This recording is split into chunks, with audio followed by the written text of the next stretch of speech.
It all started with a certified letter that showed up in my mailbox on a quiet Tuesday afternoon.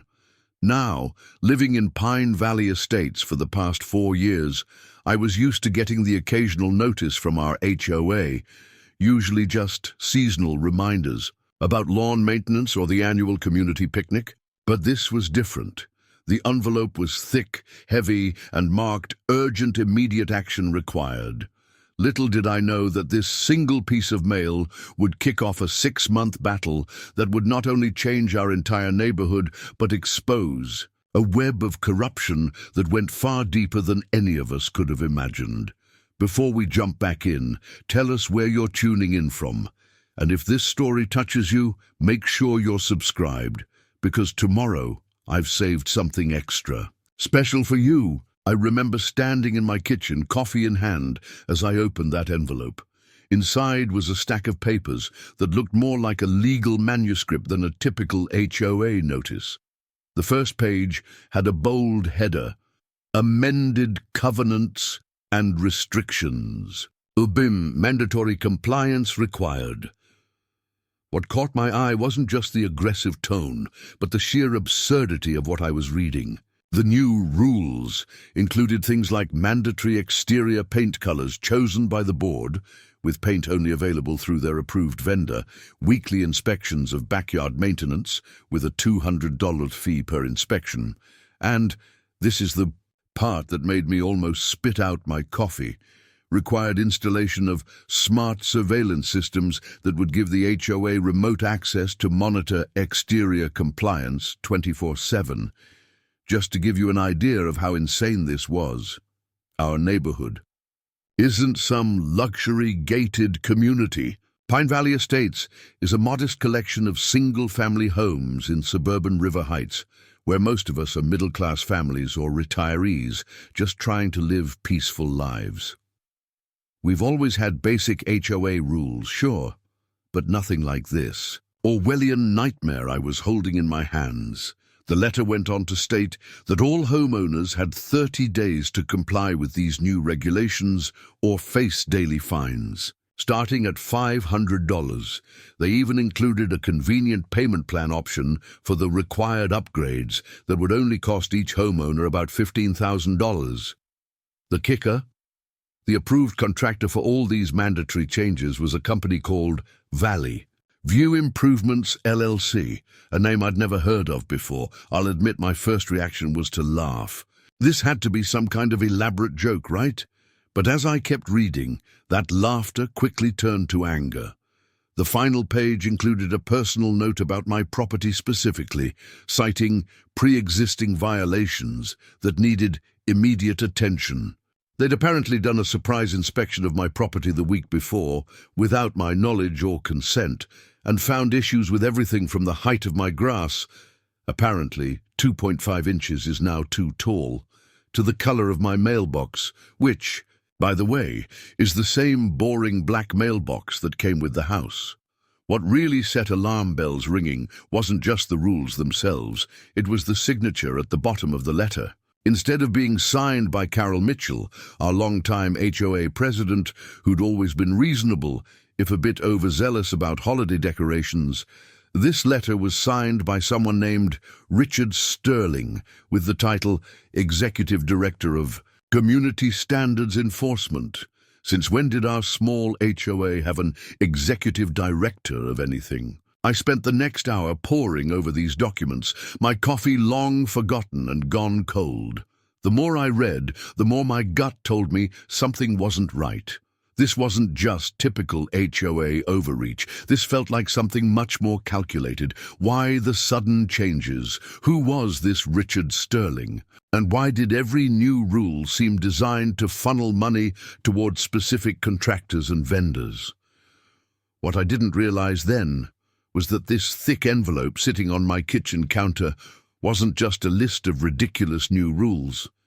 It was the first piece of evidence in what would become a full-blown investigation into corruption, fraud, and illegal power grabs that would eventually make headlines across the state. But at that moment, standing in my kitchen with these papers in my hand, All I knew was that someone was trying to turn our quiet suburban neighborhood into their personal cash machine, and they'd picked the wrong homeowner to mess with.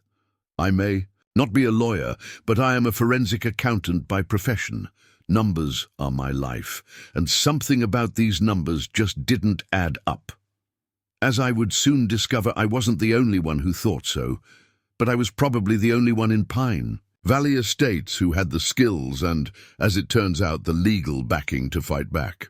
After that initial shock, I decided to do what I do best: follow the paper trail. The first red flag was obvious. The letter had arrived certified mail, but the tracking number's origin wasn't from our city. It came from a business center 3 states away. Strange for a local HOA, right? But that was just the beginning. I pulled out my laptop and started digging into this Valley View Improvements LLC. As a forensic accountant, I have access to certain business databases that most people don't. What I found made my blood run cold. The company had been registered just 6 weeks ago, with a virtual office address and a web of shell companies behind it. The registered agent was another LLC, which was owned by another LLC, and so on. It was a classic corporate smokescreen, the kind I usually see in fraud investigations, but here's where things got really interesting. I decided to look into our new executive director, Richard Sterling. His name appeared on several other recently formed companies, all with similar patterns: construction companies, property management firms, and community development corporations. All brand new, all with complicated ownership structures designed to hide the real people in charge. My phone. It buzzed, a text from my neighbor, Dr. Sarah Chen. "Did you get the crazy letter too?" she wrote. "They're saying I need to remove my vegetable garden because it's not part of their approved landscape plan. I've had this garden for 12 years. I walked over to her house, letter in hand, ready to compare notes. Sarah's version of the letter was slightly different from mine. While we both had the same basic rules, her violations focused more on her backyard garden and a small greenhouse she'd built years ago with full HOA approval. They were demanding she tear it down and replace it with their approved structures from, you guessed it, Valley View Improvements. As we sat on her patio, looking at her beautiful garden that apparently now violated HOA rules, more neighbors started dropping by. Word about the letters was spreading fast.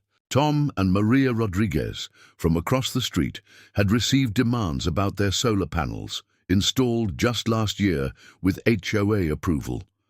Now they were being told they needed to be removed and replaced with approved panels from Valley View's certified installers. Eleanor Washington, a retired judge who lived at the end of our street, joined us with her own letter. Being a judge, she'd immediately spotted something off about the legal language. "These amendments," she said, adjusting her reading glasses, "they're citing bylaws that don't exist in our original HOA agreement. And look at this. They're claiming these changes were approved by a 75% majority vote of homeowners. When exactly was this vote supposed to have happened? None of us could remember any vote. No meetings, no emails, no notifications, nothing. I pulled up our HOA's official website on my phone, thinking there might be some record there. Instead, I found something even more disturbing.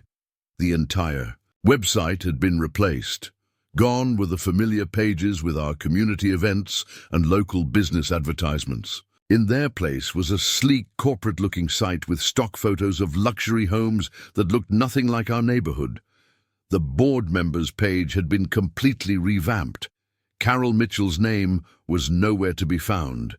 Instead, there was Richard Sterling's photo, a stock image I'd seen used on dozens of corporate websites, along with 4 other board members I'd never heard of. The contact information now directed to a P.O. box in another state. "Look at this," I said, showing the others my phone. We huddled around as I pulled up the Internet Archive to see what the website looked like just a month ago. The difference was stark. This wasn't just a website update. This was a complete takeover. Eleanor's legal instincts kicked in. "They're counting on people being too intimidated to fight back," she said, her voice firm. "Most homeowners will look at these official-looking documents, these threats of fines, and just comply. It's cheaper than hiring a lawyer." But as we sat there in Sarah's garden, surrounded by the vegetable beds they wanted to destroy, something became clear to all of us. This wasn't just about property rights anymore.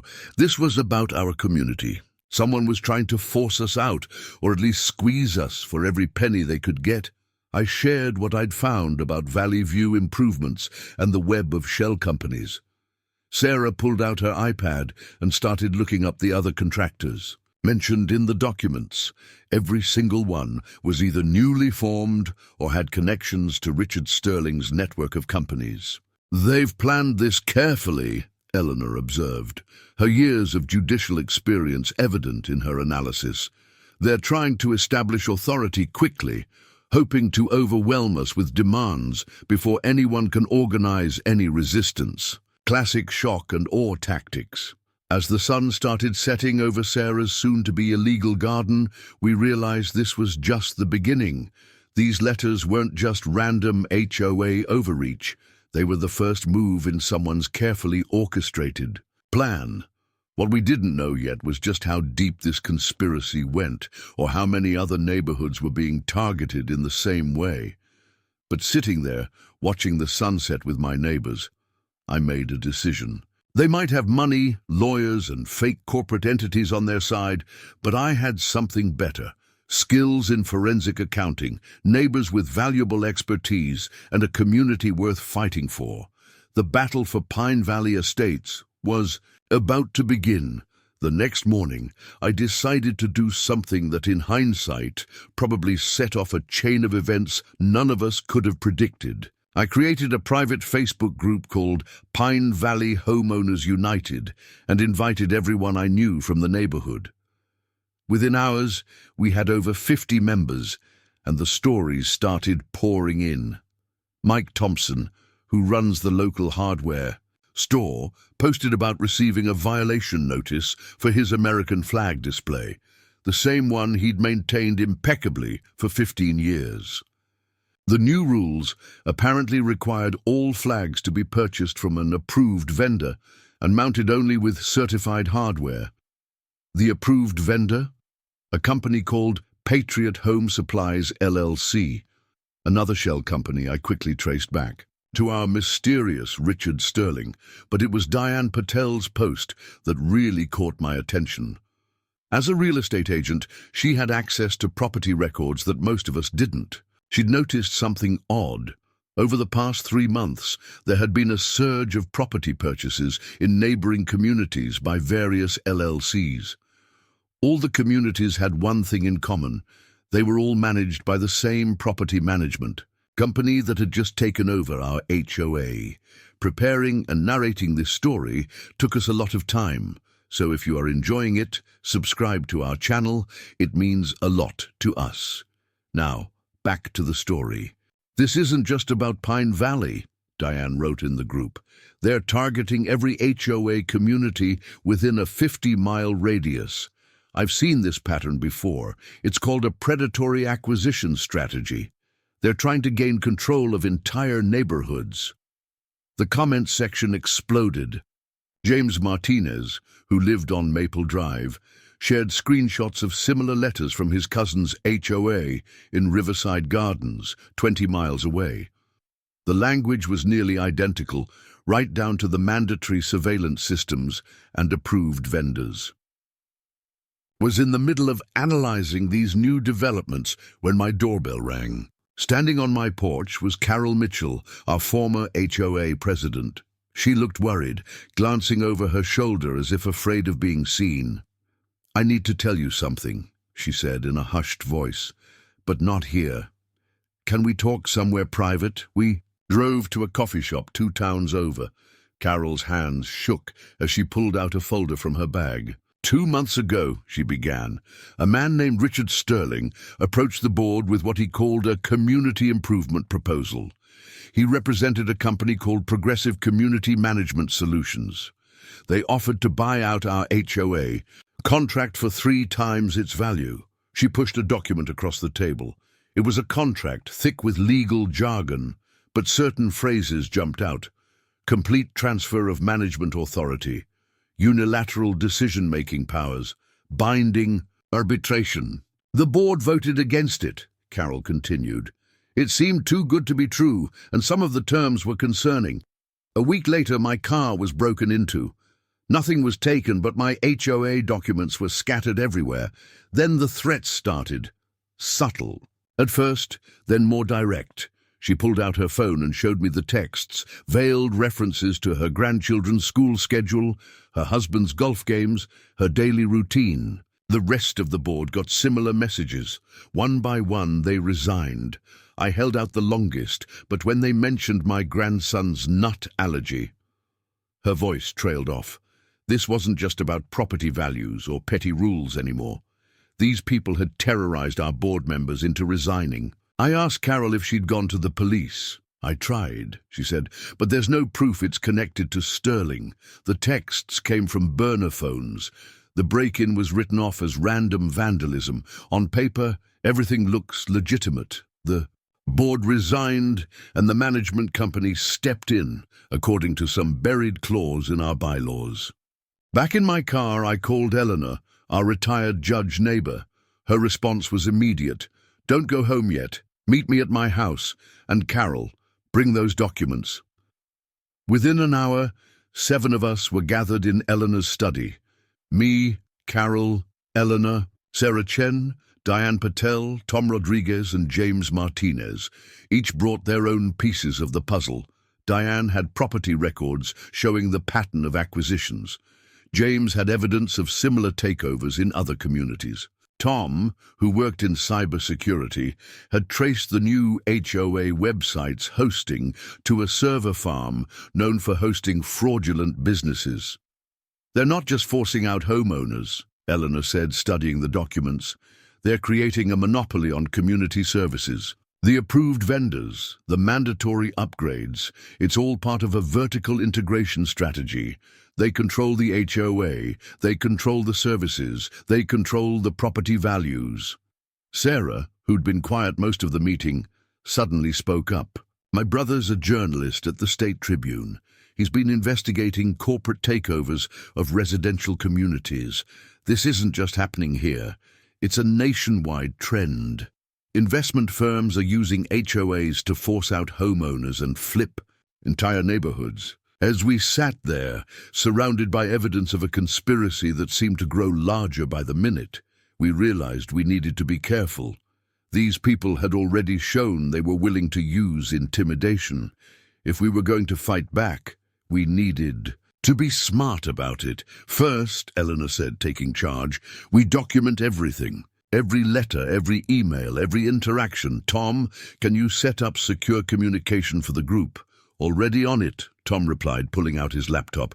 I'm creating an encrypted messaging system. They might control the HOA website, but they can't monitor this. We spent the next 3 hours planning our resistance, but none of us could have predicted just how dirty this fight was about to get, or that our quiet suburban neighborhood was about to become ground zero in a battle that would expose one of the biggest real estate scandals in state history. Looking back at how Pine Valley Estates used to be helps explain why what happened next was so shocking. Our community was never anything fancy, just 218 homes built in the late 1990s, arranged along tree-lined streets with names like Maple Drive and Willow Lane. The original developer, old Mr. Peterson, had a vision of creating an affordable but well-maintained neighborhood where people could put down roots and really build a community. I bought my house here 5 years ago, attracted by the reasonable HOA fees and the sense of community. Then the monthly dues were just $175, which covered common area maintenance, a small community pool, and basic landscaping for the entrance area. The original HOA rules were simple and sensible. Keep your lawn maintained, don't paint your house neon colors, No broken down cars in the driveways, basic stuff that kept property values stable without being intrusive.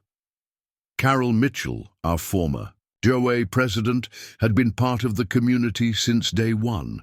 She and her husband were among the first buyers, and she'd served on the board for over 15 years. Under her leadership, the HOA operated like it was supposed to, as a tool to maintain the neighborhood, not control it. When someone struggled with yard maintenance because of illness or financial hardship, the community would quietly pitch in to help. If there were disputes, they were handled with common sense and compassion. The community pool was where I first met most of my neighbors. Every summer, Tom and Maria Rodriguez would host their famous Saturday barbecues. Dr. Sarah Chen's garden became a neighborhood attraction, with local schools even bringing students for educational visits. Eleanor Washington, our retired judge, held free legal advice sessions once a month in the community center. Mike Thompson's hardware store sponsored the annual 4th of July celebration, providing materials for decorations and games. But something started changing about 8 months ago.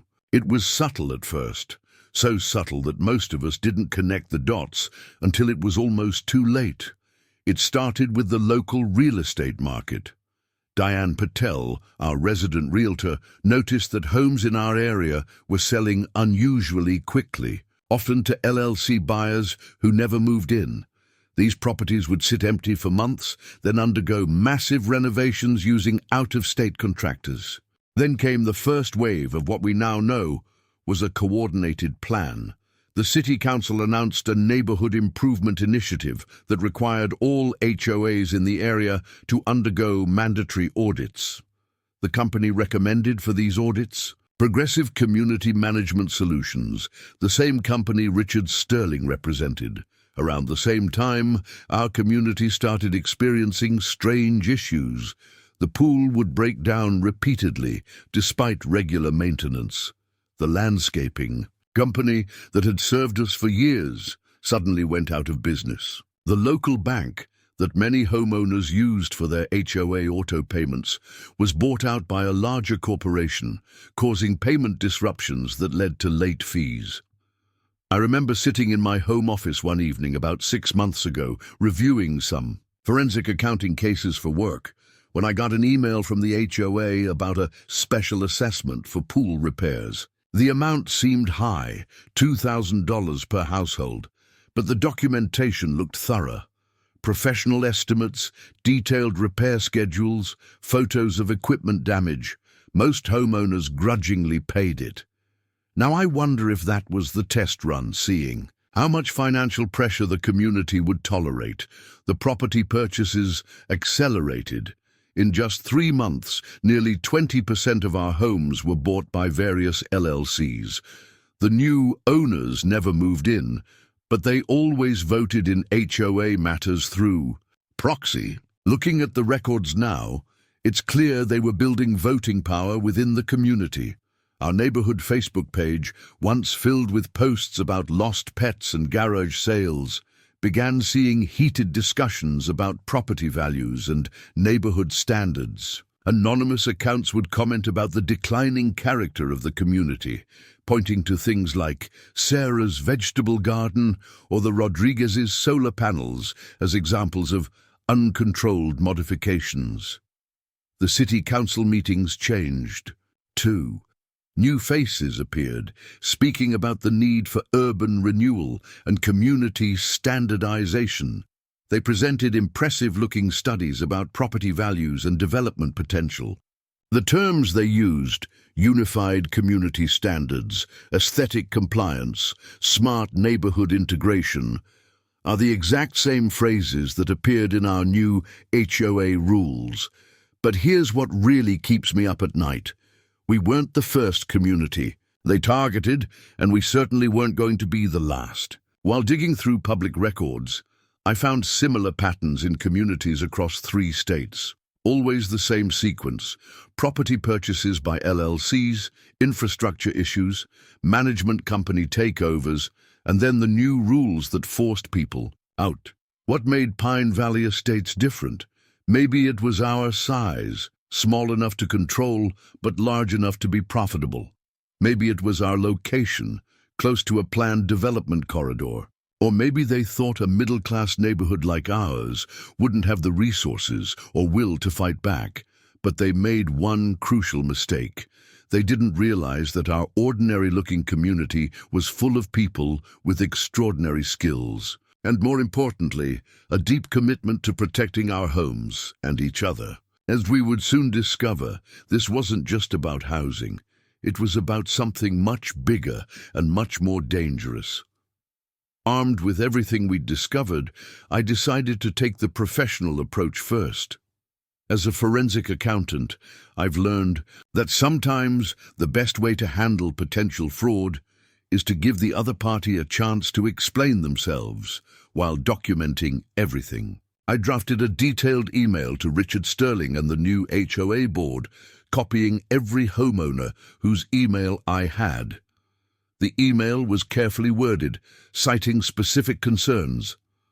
I am writing to request clarification regarding the recent changes to our HOA governance and rules. Specifically, I would like to address the following points. 1. The lack of proper notification and voting procedures for these changes, as required by our original bylaws. 2. The sudden replacement of our elected board without proper community input. And 3. The implementation of new rules that appear to violate both state property laws and homeowner rights. I attached relevant sections of our original HOA documents, state regulations about HOA governance, and specific examples of problematic new rules. My tone was professional but firm. As a homeowner in Pine Valley Estates, I request an immediate community meeting to address these concerns. Additionally, please provide documentation of the alleged vote that approved these changes, including meeting minutes and voting records. The response came within hours, but not from Sterling. Instead, it was from someone named Victoria Blackwood, with the title Legal Compliance Director at Progressive Community Management Solutions. Her email was a masterpiece of corporate doublespeak. Dear Mr. Morrison, thank you for your inquiry regarding recent community improvements in Pine Valley Estates. The management transition and updated regulations were implemented in full compliance with Section 47.3b of the amended bylaws, which provides for emergency powers during periods of community restructuring. The board's actions fall within their fiduciary duty to maintain and enhance property values through standardization of community aesthetics and operational protocols. The email went on for several paragraphs, filled with legal jargon and circular logic, but one paragraph stood out. We must advise that any attempt to obstruct the implementation of these necessary improvements or to spread misinformation about the management company's legitimate authority could result in significant legal consequences, including, but not limited to, fines, liens, and potential legal action. I printed the email and brought it to Eleanor's house. Our retired judge took one look and actually laughed. Section 47.3b. They're bluffing. That section doesn't exist in our original bylaws. They're counting on no one checking. But then, she turned serious. This response, though, it's concerning. They're not even trying to address your actual points. They're going straight to threats.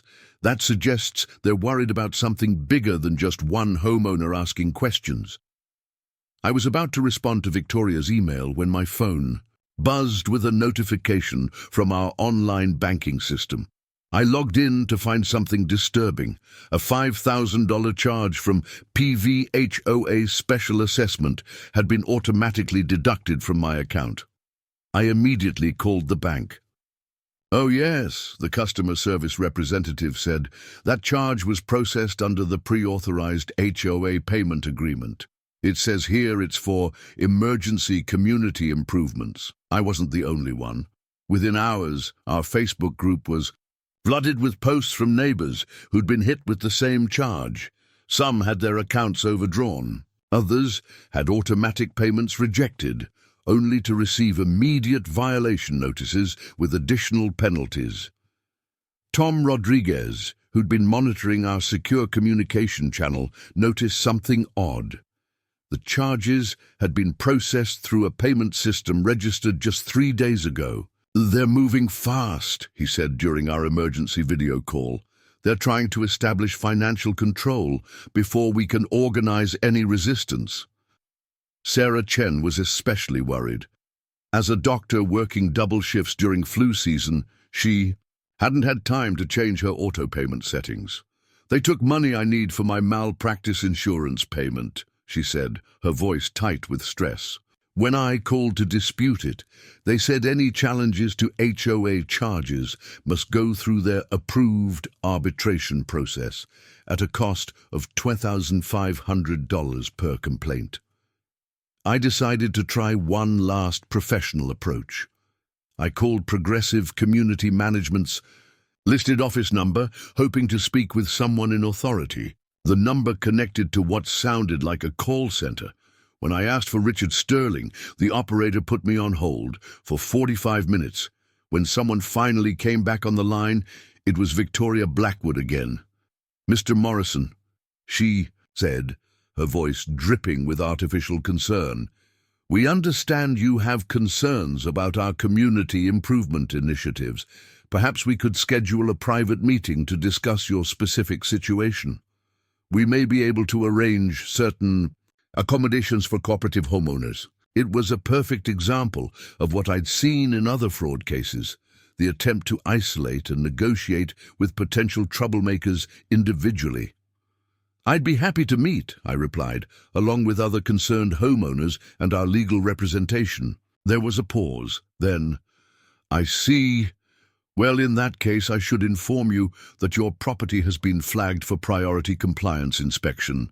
Our enforcement team will be conducting a detailed review of your property tomorrow morning.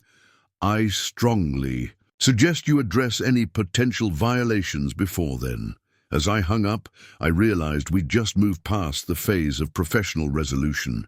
They weren't interested in explaining themselves or finding common ground. This was about power and money, and they just made it clear they would use both to force us into compliance. What they didn't know was that while they'd been trying to intimidate us with legal threats and financial pressure, we'd been building our own network of resistance. And tomorrow morning's inspection was going to give us exactly what we needed, proof of their illegal tactics in action. The next few days were a crash course in just how deep this problem went. I started systematically reaching out to every homeowner in Pine Valley Estates, building a comprehensive picture of what we were dealing with. The pattern that emerged was disturbing. I created a spreadsheet to track everyone's experiences, and the data told a clear story. Homeowners who'd lived here the longest were getting hit the hardest.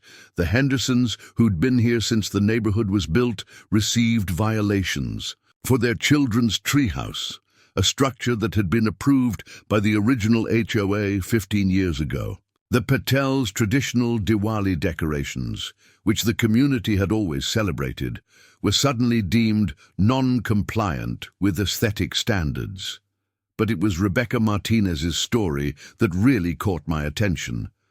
As a municipal clerk, she had access to public records that most people didn't think to check. "I was looking through building permit applications," she told me during our meeting at her kitchen table.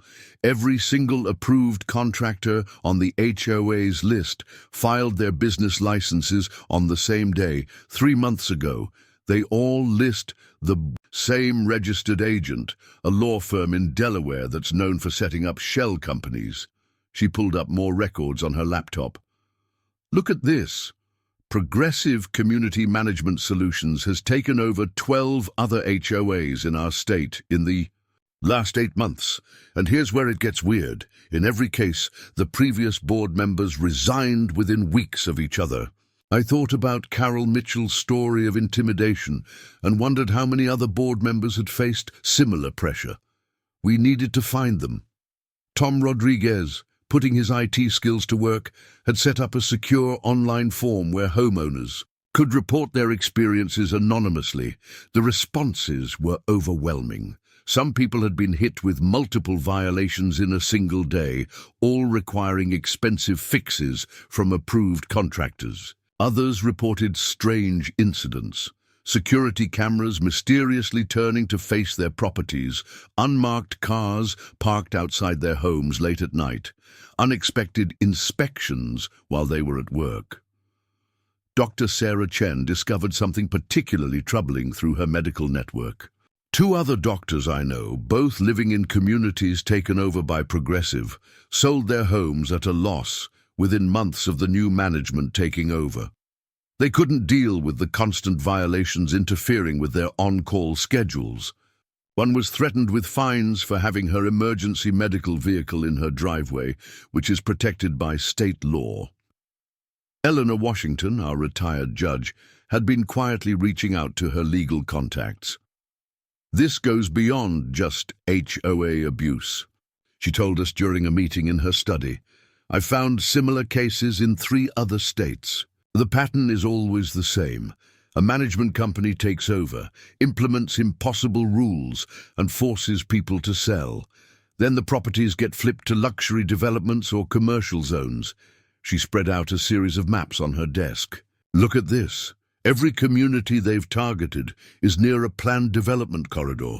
Pine Valley sits right where they're planning to build a new shopping complex. But they can't build here unless they can force enough people out to change the zoning laws. The more we dug, the more connections we found." Diane Patel, cross-referencing property records with business filings, discovered that all the shell companies traced back to a single investment firm, Blackstone Ridge Capital. "They're not just buying houses," she explained. "They're buying entire neighborhoods, piece by piece, using the HOA as a weapon." Mike Thompson from his hardware store had noticed something odd too.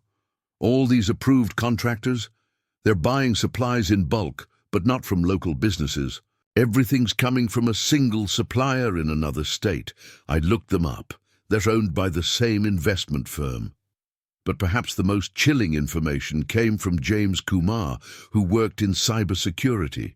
He'd been analyzing the new HOA website's code and found something disturbing. "They've embedded tracking software," he explained, showing us the evidence on his laptop. "Every time someone logs in to pay their dues or check the rules, it's collecting data about them.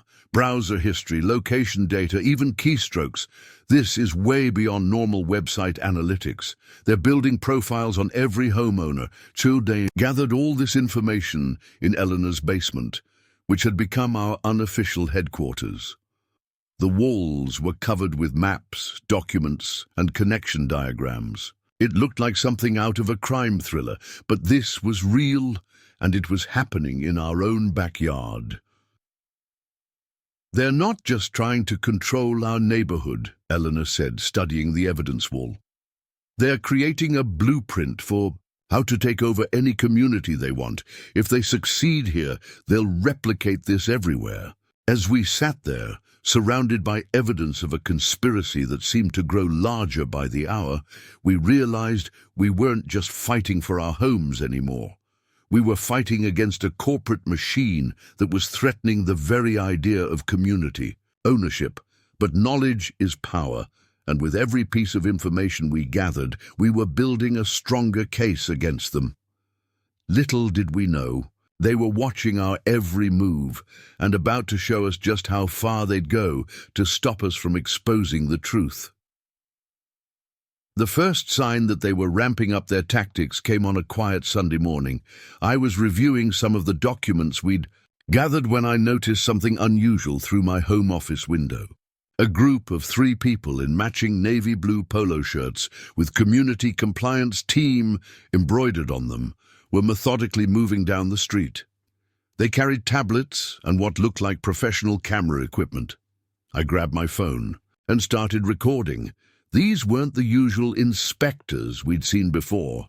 They moved with military precision, photographing every inch of each property they passed. One would take measurements with a laser tool, another would make notes on their tablet, and the third would photograph everything from multiple angles.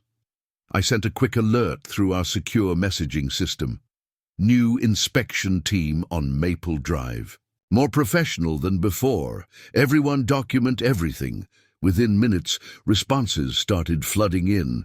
They weren't just on my street. Similar teams were working their way through the entire neighborhood. Dr. Chen reported them measuring the height of her garden plants with digital calipers. The Rodriguezes said they were using drones to photograph rooftops and backyards. I called Eleanor, but before I could say anything, she cut in. "Turn on your security cameras. They just put something on my front door." I pulled up my camera feed and watched as one of the inspection team members approached my house. They moved with confidence, clearly unconcerned about being recorded. The person stuck a bright orange notice to my front door, took a photo of it, and moved on to the next house. The notice was printed on heavy cardstock with official-looking letterhead. "Notice of mandatory compliance inspection. Your property has been selected for detailed inspection under Section 8.4 of the updated community guidelines. Inspection will occur within 48 hours. Failure to provide access will result in immediate maximum penalties. But here's what really caught my attention. At the bottom of the notice was a QR code. James Kumar, our cybersecurity expert, had warned us about something like this. I took a photo of the code without scanning it and sent it to him. His response came back quickly. "Don't scan it. This QR code contains embedded tracking software. It's designed to collect device information and location data. They're trying to identify which homeowners are communicating with each other." Throughout the day, more reports came in from neighbors. The inspection teams were leaving different colored notices, orange, red, and black. Tom Rodriguez, who'd been tracking the pattern, noticed something. The black notices are all going to homes owned by elderly residents or single women. The red ones are for families with children. They're profiling us. Mike Thompson from the hardware store called me in a panic. "They just served me with a notice claiming my store's contractor discount program violates the new HOA rules. They're saying I can't offer special pricing to neighborhood residents anymore. It interferes with approved vendor relationships." But the real bombshell came from Rebecca Martinez at the municipal clerk's office. She'd been digging deeper into the building permits and found something disturbing. They've already filed preliminary paperwork for massive construction projects in Pine Valley. Shopping centers, luxury condos, a business park, all dated 3 months before they even took over our HOA. They're not just planning to change our neighborhood, they've already sold it. By afternoon, the inspection teams had covered the entire neighborhood. Every house had a notice, color-coded to match whatever profile they'd created for each resident. But they weren't done. As the sun started setting, a new group arrived. Large white vans with community standards enforcement on the sides. These teams began installing small devices on utility poles throughout the neighborhood. James Kumar spotted them first. Those are surveillance cameras with license plate readers and facial recognition capability. They're creating a monitoring network. Carol Mitchell, our former HOA president, called me in tears. She'd received a black notice despite no longer being on the board. "They're watching my house," she whispered. "There's been a car parked across the street all day. When my grandson came to visit, someone took pictures of him playing in the yard. I decided to test something. I walked out to check my mail, deliberately taking my time. Sure enough, one of the white vans slowly drove past, someone inside photographing my every move. They weren't even trying to be subtle anymore." That evening, we held an emergency meeting in Eleanor's basement. "They're escalating," she said, looking at the various colored notices spread out on the table. "This isn't random harassment anymore. They're systematically categorizing residents, probably, to determine who's most likely to cave under pressure." "But why the show of force?" Sarah Chen asked. "Why make it so obvious they're watching us?"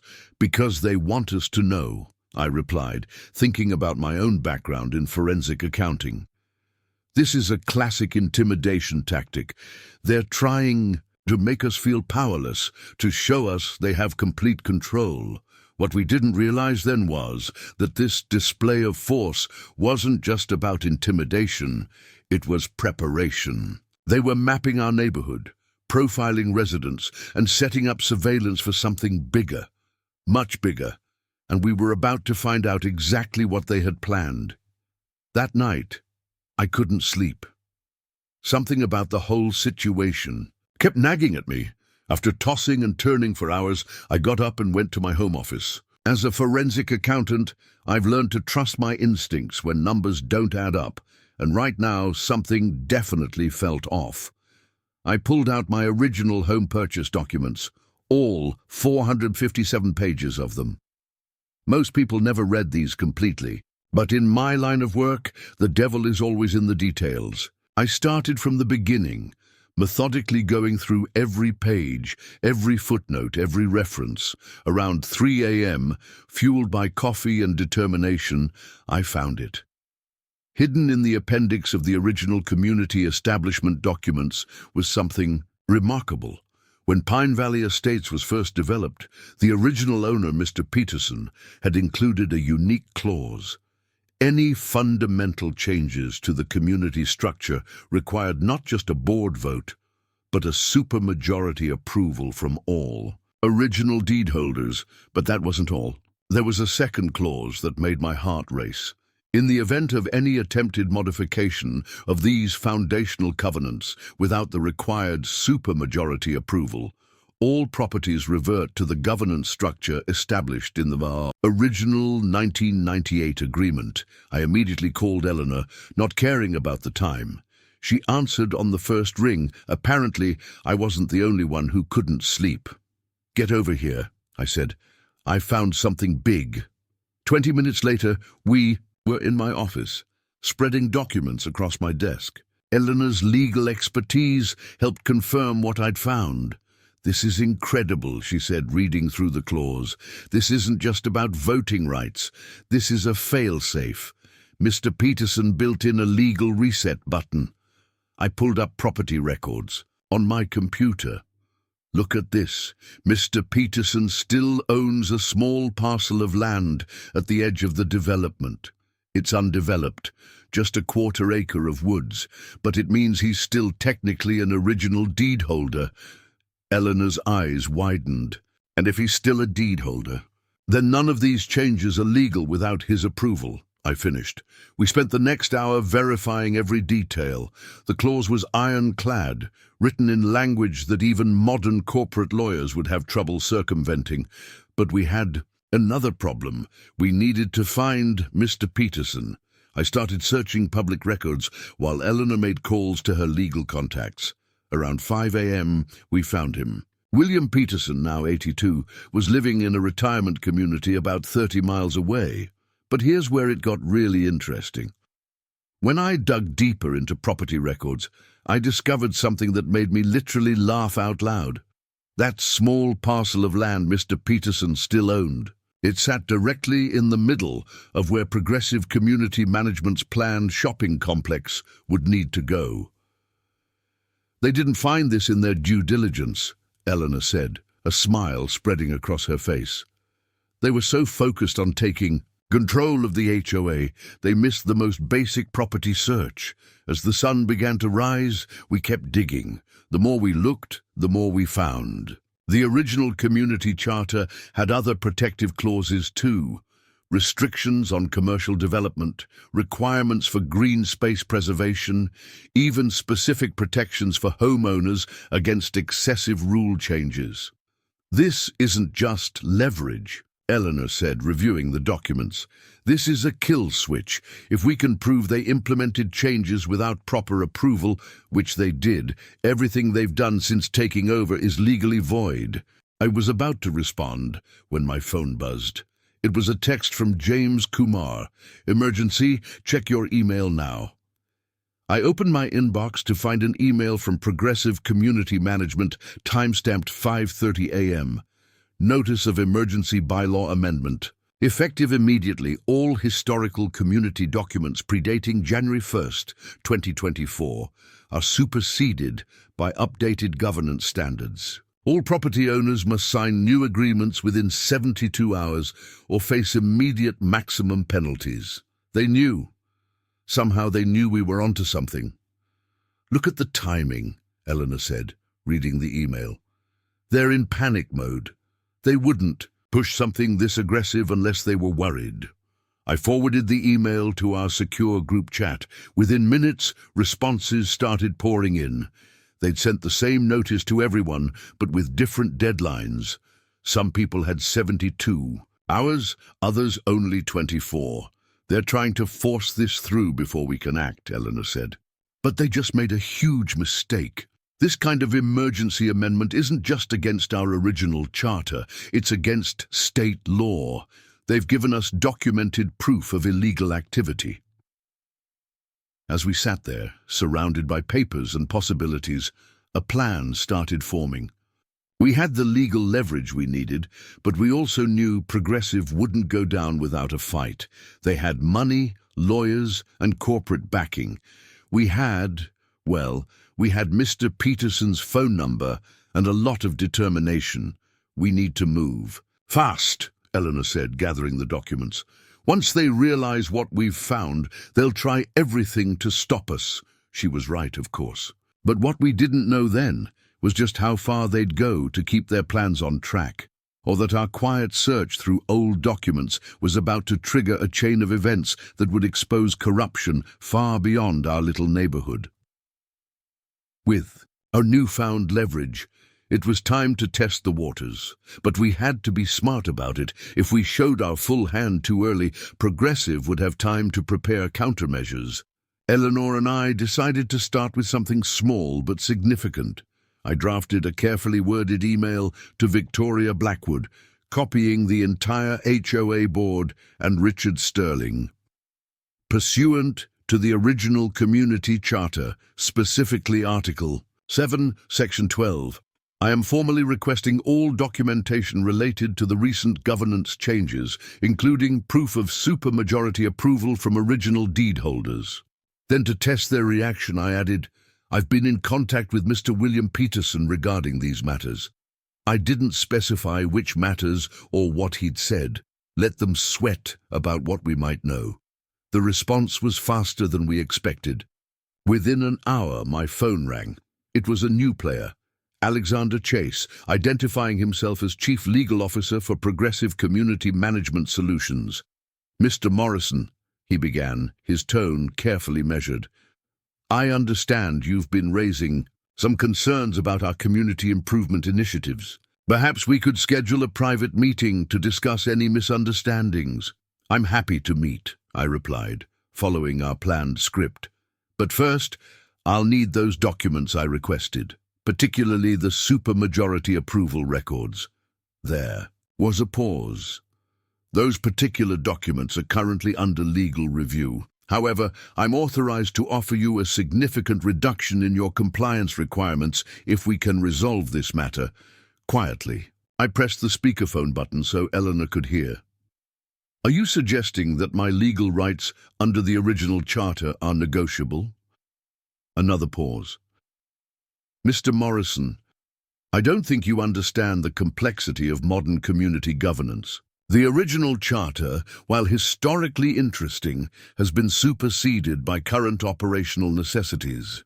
That's not how property law works, Mr. Chase, and we both know it." The shift in his tone was immediate. "Listen carefully, Mr. Morrison. Progressive community management represents billions in development capital. We have teams of lawyers who specialize in making legal problems disappear. Whatever you think you've found, I suggest you consider your position very carefully." "I'll take that as confirmation that you don't have the required documentation," I replied. "Expect a formal legal notice by end of day." After hanging up, Eleanor smiled. "They're scared. That threat about their legal teams. Classic intimidation. Tactic when lawyers know they're on shaky ground. We decided to push a little harder. I went out to my front yard and began installing solar panels, not on my roof, but as garden accessories. They were small decorative ones designed to power garden lights, completely against the new HOA rules, but perfectly acceptable under the original charter. Within 30 minutes, a white community standards enforcement van pulled up. 2 men approached, cameras ready. I stood my ground, phone recording. "Sir, this installation violates current HOA regulations," one began. "Actually," I replied, "under the original charter, which remains in effect due to lack of proper supermajority approval for changes, these installations are perfectly compliant. I have Mr. Peterson's written confirmation of this interpretation." I hadn't actually gotten that confirmation yet, but they didn't know that. The mention of Peterson's name had an immediate effect. The 2 men exchanged glances, then retreated to their van for a phone call. While they were distracted, I noticed something interesting. The van's license plate didn't match the company name on its side. A quick photo and message to Rebecca Martinez at the municipal clerk's office confirmed my suspicion. The vehicle was registered to a different company entirely, one connected to several construction projects under investigation for permit violations. The enforcement team returned with a new approach. "We'll need to document this installation for review," they said, photographing everything from multiple angles. "Of course," I replied cheerfully. "While you're here, would you like a copy of the original charter sections regarding property modifications? I have them right here, along with Mr. Peterson's contact information." They declined and left quickly. Within an hour, 3 more neighbors had installed similar solar features in their yards. By sunset, garden solar parties were breaking out across Pine Valley estates. But the real test came from Tom Rodriguez. He set up a community bulletin board, explicitly permitted under the original charter, right in his front yard. On it, he posted copies of the original community documents, highlighted the key sections about supermajority approval requirements, and added Mr. Peterson's public property records, showing his continued ownership stake. The response was immediate. A cease and desist letter was delivered to Tom's house by courier, claiming the bulletin board was a public nuisance.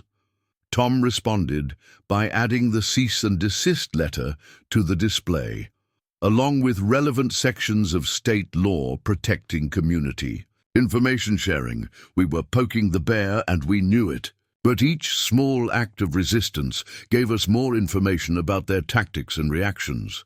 More importantly, it showed our neighbors that these corporate giants weren't invincible. They could be challenged. What we didn't expect was how quickly things would escalate. That evening, as I was documenting the day's events, I received an urgent text from Carol Mitchell. "They're at Mr. Peterson's retirement home. 3 men in suits. They're trying to get him to sign something right now." The game was changing faster than we'd anticipated. It was time to move to phase 2 of our plan. But first, we had to reach Mr. Peterson before they could force him into signing away our community's future. The confrontation we'd been building toward finally arrived in the form of a certified letter. But this wasn't just another violation notice. This was a direct threat. The letter, printed on expensive letterhead with Progressive's new corporate logo, outlined a series of critical violations on my property, each carrying a $1,000 daily fine, retroactive to the date of their takeover. The total they were demanding, $127,000, due within 72 hours. The violations they cited were absurd. Non-standard moisture content in lawn grass. They'd apparently used some kind of digital sensor. Unapproved molecular composition of driveway sealant. I hadn't sealed my driveway in years. And my personal favorite, deviation from approved solar radiation reflection coefficients for my windows. They were the original windows that came with the house. I wasn't the only one. Similar letters went out to everyone who'd been visibly resisting their rules. Dr. Chen's fines totaled $203,000 for her garden. The Rodriguezes were hit with $156,000 for their solar panels and community bulletin board. Even Eleanor received a notice for $89,000 for unauthorized legal documentation display. She'd had a copy of the state constitution visible through her front window, but they'd made a crucial mistake. In their rush to intimidate us, they'd put everything in writing. Every ridiculous violation, every backdated fine, every threat, all documented on official company letterhead. I immediately called James Kumar, our cybersecurity expert. Can you trace the digital trail of these fines? When they were created? Who authorized them? Already on it, he replied. They used their new property management software to generate these. But here's the interesting part. The software shows these violations were all created yesterday, but they've backdated them in the system. That's fraud, plain and simple. I took all the violation letters to Eleanor's house, where we'd set up our command center in her study. She was already analyzing them when I arrived. Look at this language, she said, highlighting a section. They're citing powers granted under their emergency amendment from last week. But that amendment itself violates state law. They're building their case on a foundation that doesn't legally exist. We were discussing our next move when Tom Rodriguez burst in. You need to see this, he said, pulling up a video on his phone. It showed the enforcement team at his house attempting to physically remove his community bulletin board. But that wasn't the shocking part. They were wearing body armor under their uniforms. They're not just HOA enforcement, Tom explained. I ran their faces through our police database. These guys are from BlackRock Security Services. They're military contractors who usually work in conflict zones. This was no longer just about property values and community rules. They were bringing in armed contractors to intimidate residents. It was time to show our hand. I drafted a formal response to their violation notice, copying every homeowner, the State Attorney General's office, and 3 local news stations. Dear Mr. Sterling and Progressive Management, your recent violation notices have been received and documented. Please be advised of the following. All recent HOA changes are null and void under the original Charter's supermajority requirement clause, which requires approval from all original deed holders, including Mr. William Peterson. Your attempts to retroactively enforce invalid rules constitute fraud under state law section 47.2.3.3. The deployment of armed private security contractors against homeowners represents an illegal use of force and has been reported to relevant authorities. All fines are hereby contested under both the original charter and state law. Demand immediate cessation of all enforcement activities and removal of all unauthorized surveillance equipment within 24 hours. I hit send at exactly 9:00 a.m. By 9:02, my phone was ringing. It was Alexander Chase again, but this time he wasn't trying to intimidate. He was trying to negotiate. Mr. Morrison, perhaps we can discuss this reasonably, he began, his voice tense. We're prepared to waive all outstanding fines and grant certain exemptions to your property. This isn't about my property anymore, I interrupted. This is about our entire community. Here are our terms: full reversal of all changes, immediate removal of all surveillance equipment, and resignation of the entire current board. You have until 5 p.m. today. That's impossible. We have obligations to our investors. Development contracts are already signed. Surely we can reach some kind of personal arrangement that would satisfy 5 p.m., I repeated and hung up. Within minutes, there was a flurry of activity in the neighborhood. The white enforcement vans began removing cameras from utility poles. Men in suits were going door to door, offering to resolve individual violation notices. They were trying to split us up, deal with us one by one. But we were ready for this. Every homeowner had been briefed. Direct all questions to our legal team. Record every interaction. Accept no individual deals. We'd learned from Carol Mitchell's experience. They couldn't intimidate us if we stood together. At 4:59 p.m., I received another email from Progressive. It was a final warning, threatening not just legal action, but personal consequences for continuing this destructive campaign against community improvement. At 5:01 p.m., we launched our counterattack. Eleanor filed our legal challenge with the state court. James released his evidence of their digital fraud to the state attorney general. Rebecca Martinez submitted proof of permit violations to the county board. And I sent our full documentation package to every major news outlet in the state. The war for Pine Valley Estates had begun in earnest. But we had no idea that our local fight was about to expose a nationwide scandal that went far beyond anything we'd imagined. The morning after our legal counterattack, I noticed something odd on my way to get the mail. A sleek black Tesla was parked across the street, its windows tinted well beyond legal limits. As I walked past, I caught a glimpse of sophisticated electronic equipment inside, definitely not your typical commuter vehicle. I texted James Kumar a photo of the car. His response was immediate. Signal interception gear. They're trying to hack our communications. Don't use your regular phone near your house. But the Tesla wasn't the only strange thing.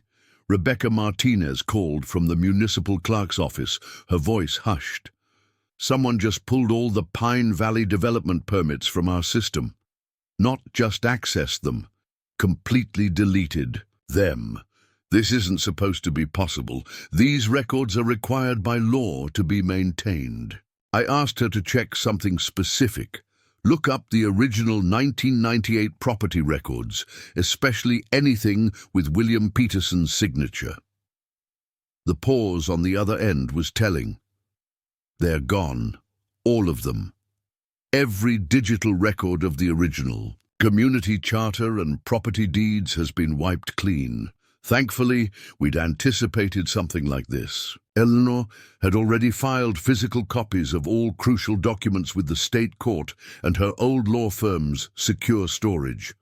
But the fact that they were willing to commit digital fraud at this level was concerning. Dr. Sarah Chen noticed something else. While doing her rounds at the hospital, she overheard an interesting conversation.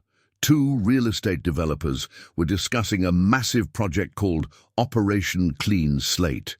According to what she heard, it involved simultaneous takeovers of multiple communities across 5 states, all coordinated for the same day. They mentioned Pine Valley specifically, she told me during our encrypted video call. They said we were supposed to be the test case. If their methods worked here, they'd roll it out everywhere else next month. Tom Rodriguez's police contacts turned up another piece of the puzzle. The private security contractors we'd seen weren't just any hired muscle. They were part of a specialized unit that usually handled corporate acquisitions in developing countries. Their typical job was to secure assets during hostile takeovers. These guys don't usually operate on U.S. soil, Tom explained, showing us the files. They're using a special subsidiary company to work here, but it's the same team. They specialize in something called community pacification. But the real mystery landed in my inbox that afternoon. It was an email from an anonymous account, containing only a video file. James checked it for malware before we opened it. What we saw was shocking. The video showed a meeting in a luxurious corporate boardroom. Richard Sterling was there, along with Victoria Blackwood and Alexander Chase. But they weren't in charge. They were reporting to someone else, a figure whose face was never shown. Pine Valley is proving more resilient than anticipated, Sterling was saying. The standard protocols aren't working. The unseen figure spoke, their voice digitally altered. The timeline cannot be adjusted. The larger operation depends on establishing precedent here. If we can't demonstrate successful community conversion, the other targets will be alerted. Use whatever means necessary. Victoria Blackwood looked uncomfortable. Sir, Some of their resistance strategies are spreading to other communities. The solar panel protests, the bulletin boards, people are organizing. Then make examples of the organizers, the voice replied. We have investments to protect. The project goes forward as planned. The video ended there. James tried tracing its source, but it had been bounced through too many servers. Someone on the inside wants us to know what we're really dealing with, he said. Eleanor studied the video carefully. Look at the bookshelf behind Sterling, she pointed out. Those law books, they're from Blackstone and Reed, one of the biggest corporate law firms in the country. This goes higher than progressive management. Mike Thompson added another weird detail. His hardware store had received a large order for very specific supplies, industrial-grade locks, security cameras, and something called perimeter control equipment. The order came from one of Progressive's shell companies. They're planning to physically lock down the neighborhood, Tom concluded. These are the same tactics they use in corporate takeovers overseas. Restrict access, control movement, isolate. Resistance, Carol Mitchell called next, her voice shaking. Someone broke into my daughter's house in River Heights last night. Nothing was taken, but they left all my old HOA documents spread out on her kitchen table. They're sending a message. They know where our families are. As we processed all these developments, James made another discovery. The HOA's new management software had a hidden module, inactive but ready to deploy. It's called Community Access Control, he explained. Once activated, it would require residents to scan a QR code just to enter or exit the neighborhood. They're planning to turn Pine Valley into a controlled access zone. We were no longer just fighting for our homes. We were uncovering something much darker. This wasn't just about property values or development rights. Someone was using our neighborhood as a testing ground for a new kind of corporate control, a method of forcing out residents and taking over entire communities. The question was, who was really behind it all? The mysterious figure in the video clearly had enormous resources and influence.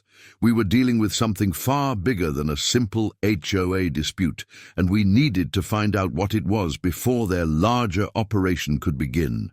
Their first major retaliation came swiftly and hit where it hurt most, our daily lives. I woke up to find my internet connection dead, not just slow or glitchy, but completely offline. A call to the service provider revealed something disturbing. According to our records, your service was cancelled yesterday at the request of your HOA under their bulk service agreement. Before I could argue, my phone buzzed with messages from neighbors. Not just internet, but water and electricity were being cut off house by house. They were using utility agreements we didn't even know existed to shut down our basic services. Dr. Sarah Chen was in the middle of a crucial telemedicine consultation when her connection died. Tom Rodriguez lost access to his home security system. The Hendersons, an elderly couple who relied on medical monitoring devices, found themselves in a potentially dangerous situation. I immediately called our utility companies, but each gave the same response. All service changes must be processed through your community management office. They'd somehow gained control of our utility accounts through a series of legal maneuvers none of us had noticed. Eleanor was furious. This is illegal on multiple levels, she said during our emergency meeting, held in her backyard since we couldn't use our usual online channels. They can't arbitrarily cut off utilities without notice. It violates state law. But when she tried to file an emergency injunction, she hit another wall. The courthouse's electronic filing system was experiencing technical difficulties with any documents related to Pine Valley Estates. Our digital footprint was being erased in real time. James Kumar, working from a mobile hotspot, discovered how they'd done it. They used the HOA's bulk service contracts to consolidate all utility agreements under their management. It's a tactic they've used before. They call it service optimization, but it's really about control. Mike Thompson from the hardware store, became our lifeline. He started distributing emergency supplies, portable generators, water containers, mobile hotspots. But when he tried to order more, his business account was suddenly frozen. "The bank says there's a legal hold on all my accounts," he reported. "They're claiming potential fraud concerns." The pressure didn't stop there. Everyone who had taken visible action against Progressive found their credit cards declined, bank accounts frozen, and automatic payments failing. They weren't just cutting off our utilities, they were trying to cut off our ability to fight back. Rebecca Martinez discovered something even more sinister at the municipal office. They've filed emergency rezoning requests for every property that's shown resistance. They're trying to declare our homes as non-compliant with municipal codes and force immediate evacuations. The timing wasn't coincidental. As our services were being cut off, a fleet of community standards vehicles arrived, complete with what looked like professional movers. Their message was clear: accept their authority or lose everything. I stood in my driveway, watching as they began posting property subject to emergency action notices on homes. That's when I noticed something odd about their vehicles. They all had the same license plate number sequence, just one digit different from each other. A quick check with Tom's police contacts confirmed our suspicion. These weren't legal license plates. The vehicles themselves were registered to a company that didn't exist.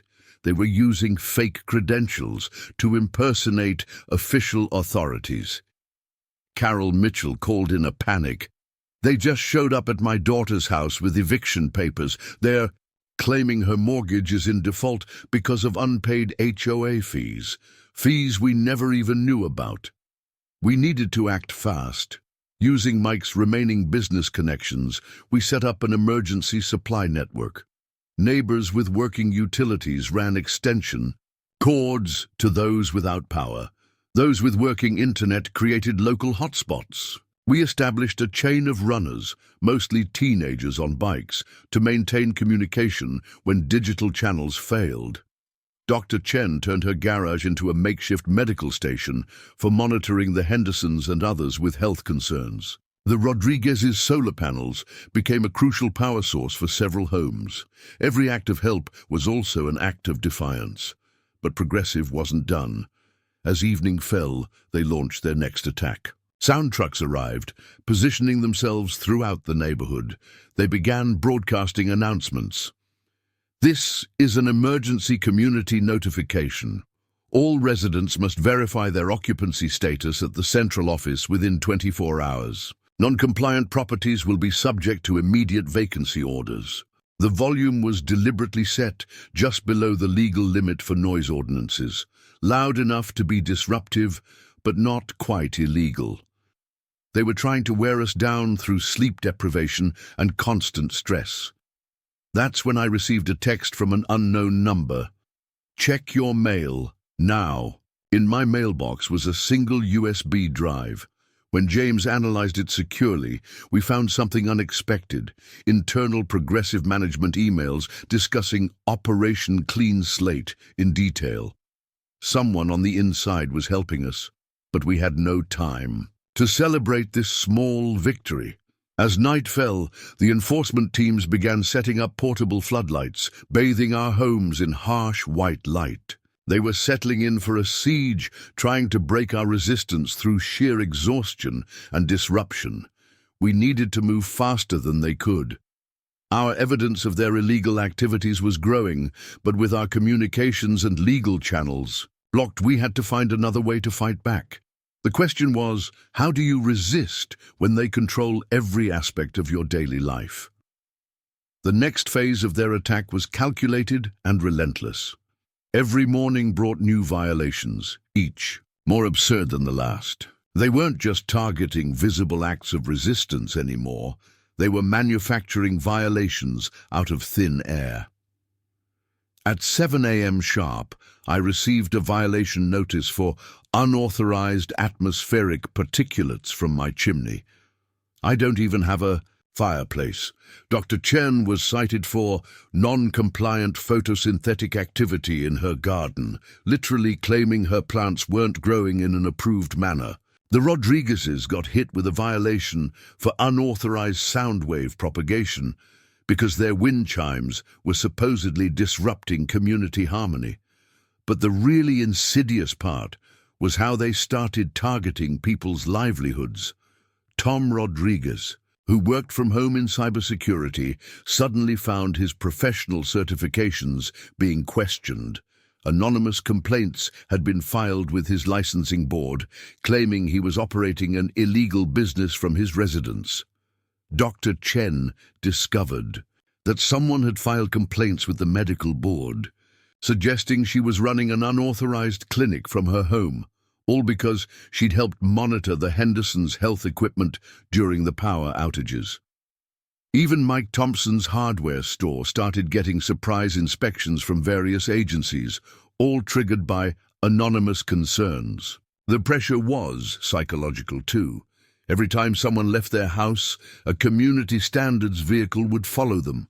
Cameras would track their movements. Their visitors would be photographed and logged. Progressive wasn't just monitoring us. They were creating detailed profiles of our daily lives. Eleanor discovered they'd gone even further. They're building dossiers on everyone, she explained, showing us documents leaked by our anonymous source. Medical records, financial information, internet browsing history. They're using data brokers to compile complete profiles of every resident. They're looking for pressure points. They found mine through my work.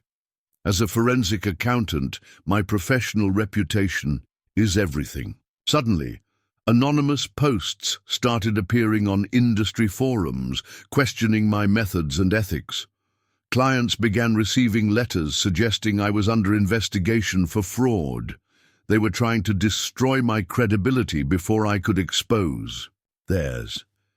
James Kumar noticed something even more disturbing in our internet traffic patterns. They're not just monitoring our communications, he explained, showing us the technical data. They're using AI to analyze our behavior patterns. Every time we adapt to one of their tactics, they adjust their strategy. They're learning from our responses. The surveillance became suffocating. Drones would hover near windows during private conversations. Security patrols would park outside homes during family dinners. They even started monitoring our grocery deliveries, claiming they needed to verify compliance with community health standards. But their biggest mistake was targeting the children. When Sophie Wilson's daughter was practicing for her piano recital, they issued a violation for unauthorized musical frequencies. When the Hendersons' grandkids came to visit, they were photographed and questioned about their visitor status. They even tried to shut down the Rodriguez twins' lemonade stand, claiming it violated commercial operation restrictions. That's when the community's patience finally snapped. Parents started organizing neighborhood watches to counter their patrols. Families took turns hosting homework centers so kids could study together safely. The teenagers, tech-savvy and fearless, became our underground communications network, using games and social media in ways the monitoring systems couldn't track. The senior residents, who'd initially been their easiest targets, became our secret weapon. Led by Eleanor, they started filing hundreds of requests for document reviews, facility inspections, and administrative hearings, overwhelming progressives. System, with perfectly legal paperwork. Dr. Chen organized a community health initiative, turning their own tactics against them. If they want to monitor our activities for compliance, she said, let's give them something to monitor. Suddenly, everyone was exercising in their front yards, having group meditation sessions, and conducting loud discussions about stress management and community well-being. Mike Thompson got creative with his hardware store. He started selling garden art installations that just happened to block surveillance camera views. The Rodriguez twins turned their shut-down lemonade stand into a performance art piece about corporate overreach, complete with signs and daily protests that attracted local media attention, but Progressive kept escalating. They started towing cars for being improperly oriented in driveways. They hired workers to trim trees without permission, claiming emergency landscaping compliance. They even tried to mandate specific times when people could enter or leave their homes, calling it flow management optimization. Each new restriction, each new violation, each new act of harassment was meticulously documented. We were building a case that went far beyond simple HOA overreach. This was systematic oppression designed to force people from their homes. What they didn't realize was that every new pressure point they created only strengthened our resolve. Every family they harassed brought 10 more residents to our cause. Every violation they invented gave us more evidence of their true intentions. We were no longer just individual homeowners fighting for our properties. We had become a community united against corporate tyranny, and we were learning that our greatest strength wasn't in our legal arguments or technical evidence. It was in our ability to stand together against their divide and conquer tactics. As the pressure mounted, I transformed my home office into what looked like something from a crime thriller. Every wall was covered with documents, photos, and connection maps. Red string linked key players to shell companies. Yellow string tracked money flows. Green string followed the pattern of property acquisitions. At the center of it all was a timeline, meticulously documenting every action Progressive had taken since their arrival. But I wasn't just collecting paper trails. As a forensic accountant, I knew the real story would be in the numbers. I started creating detailed spreadsheets, tracking every fine, every fee, every special assessment they'd tried to impose. The pattern was stunning. They weren't just making up violations. They were following a precise mathematical formula designed to force specific homeowners into financial distress. James Kumar helped set up a secure digital evidence vault. Everything gets triple backed up, he explained, showing me the system. One copy on encrypted local storage, one in a secure cloud server outside their reach, and one on physical drives stored in a safety deposit box at a bank in another state. They can't erase this evidence. We started documenting everything meticulously. Every interaction with Progressive's teams was recorded from multiple angles. Security cameras, phone recordings, written logs, everything was time-stamped and authenticated. Dr. Chen even started keeping medical records of stress-related health issues in the community, building evidence of the psychological impact of their tactics. Tom Rodriguez created an interactive map showing the pattern of their enforcement activities. "Look at this," he pointed out. "They're not targeting houses randomly. They're focusing on properties that would create crucial gaps in the neighborhood's resistance network. They're trying to break our communication lines." Eleanor's legal expertise proved invaluable in organizing the evidence. "In a case like this," she explained, "it's not enough to prove individual violations. We need to show pattern and practice, systematic abuse designed to achieve specific goals." She helped us structure our documentation to build a RICO case, treating Progressive's actions as organized criminal activity. Rebecca Martinez discovered something crucial in the county records. "They've been filing different versions of documents with different agencies," she showed us. "The plans they showed the zoning board don't match what they filed with the environmental agency. They're playing a shell game with regulatory compliance." We started creating detailed profiles of every Progressive employee we'd encountered. Mike Thompson's hardware store had security cameras that caught them changing in and out of uniforms in their vehicles, evidence they were impersonating various officials. The Rodriguez twins, supposedly just running their lemonade stand, were actually documenting license plates and vehicle movements. Carol Mitchell's experience as former HOA president helped us understand the scale of their deception. "These financial reports they're filing?" She pointed to a stack of documents. "They're claiming expenses for services that don't exist. every line item is inflated or completely fabricated. I spent hours each night analyzing their corporate structure. Progressive wasn't just a management company. It was the center of a web of shell corporations, each designed to hide specific activities. The landscaping company that charged inflated rates, owned by a shell company in Delaware. The security firm harassing residents, registered in the Cayman Islands. The construction company filing for permits, based in a virtual office in Nevada. But our most valuable evidence came from the community itself. We created a secure online form where residents could document their experiences. The stories poured in, midnight inspections that felt like intimidation, mysterious charges appearing on HOA accounts, selective enforcement of rules based on who spoke up at meetings. Sarah Chen's medical training helped us document the health impacts. They're creating a hostile living environment, she explained, showing us her data. The constant surveillance, the sleep disruption from their patrols, the financial stress, it's all taking a measurable toll on people's health. The Hendersons, our elderly neighbors, had kept a detailed diary of every interaction.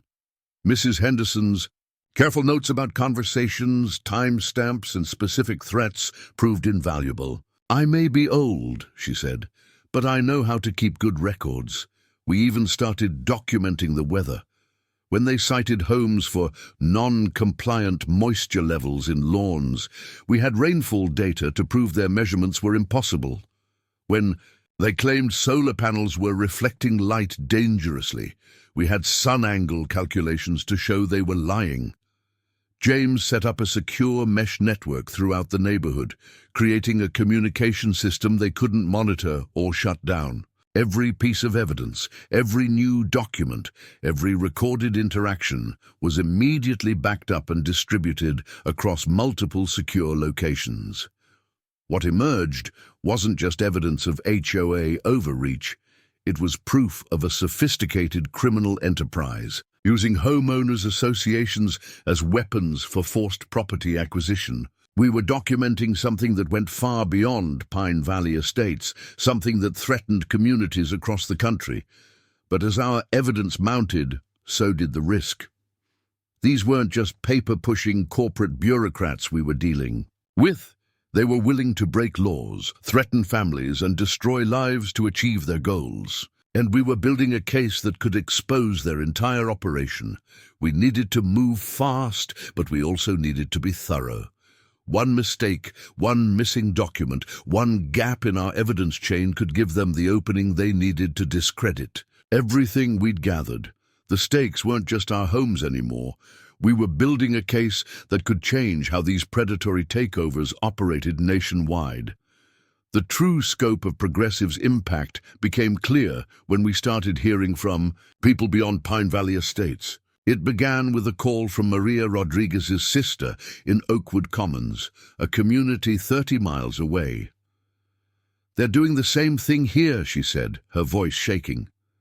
"The same letters, the same rules, even the same enforcement teams."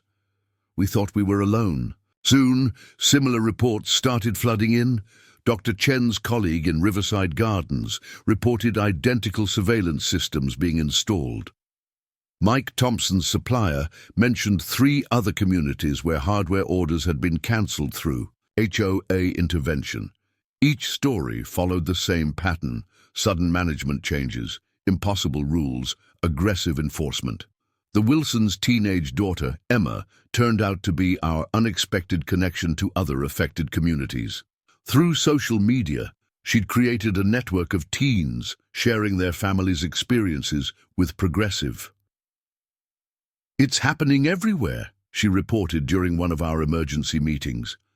"Kids from 12 different neighborhoods are saying the same thing. Their parents are being harassed, their homes are being watched, their communities are being torn apart."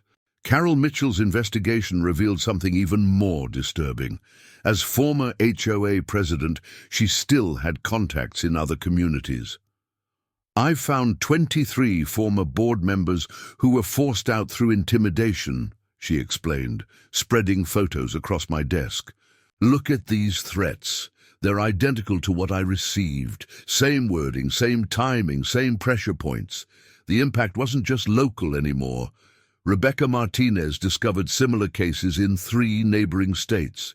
They're using the same playbook everywhere, she said, showing us the pattern. First, they target middle-class communities near planned development zones. Then they install their management team. Finally, they start forcing people out through impossible rules and fines. But it was Eleanor who made the most chilling connection. These aren't isolated incidents, she explained, pointing to her wall of legal documents. They're test cases. Each community is being used to refine their tactics. What works in one place gets amplified in the next. What fails gets modified and tried again. We're all part of their learning curve. The human cost was becoming overwhelming. The Hendersons shared stories from their church group about elderly residents in other communities having to choose between medication and paying HOA fines. Doctor, Jen's hospital was seeing a spike in stress-related health issues from affected neighborhoods. School counselors reported increasing anxiety among children from communities under progressives' control. James Kumar's cybersecurity connections uncovered a pattern of digital harassment extending far beyond our neighborhood. They're not just monitoring communications, he explained. They're actively suppressing online organizing efforts. Community Facebook groups disappearing. Next-door discussions being censored, even local news comments being manipulated. Tom Rodriguez's police contacts confirmed our worst fears. This goes beyond HOA abuse, he said quietly. We're seeing similar patterns of surveillance and intimidation in communities across the state. But every time we start investigating, the cases get shut down by higher-ups. The impact on local businesses was spreading too. Mike Thompson wasn't the only one feeling the pressure. Other shops serving progressive-controlled communities reported sudden permit issues, unexpected inspections, and mysterious cancellations of long-standing contracts. They were systematically isolating communities from their support networks. Sarah Chen's medical network revealed another disturbing trend. Healthcare workers living in affected communities are being targeted specifically, she reported. They're using our irregular hours against us, claiming our comings and goings violate community standards. They're trying to force out anyone who might have the resources or connections to fight back. Even the kids were feeling the expanded impact. The Rodriguez twins' school friends from other neighborhoods shared similar stories of security patrols, following their school buses, monitoring their playtimes, photographing their activities. Progressive wasn't just taking over communities. They were creating a climate of fear that affected every aspect of daily life. Our anonymous source sent more evidence, internal progressive documents showing their community acquisition strategy targeted specific demographics. Single parents, elderly residents, first responders with irregular schedules, anyone they deemed susceptible to compliance pressure, but their tactics were backfiring. Instead of isolating communities, they were uniting them.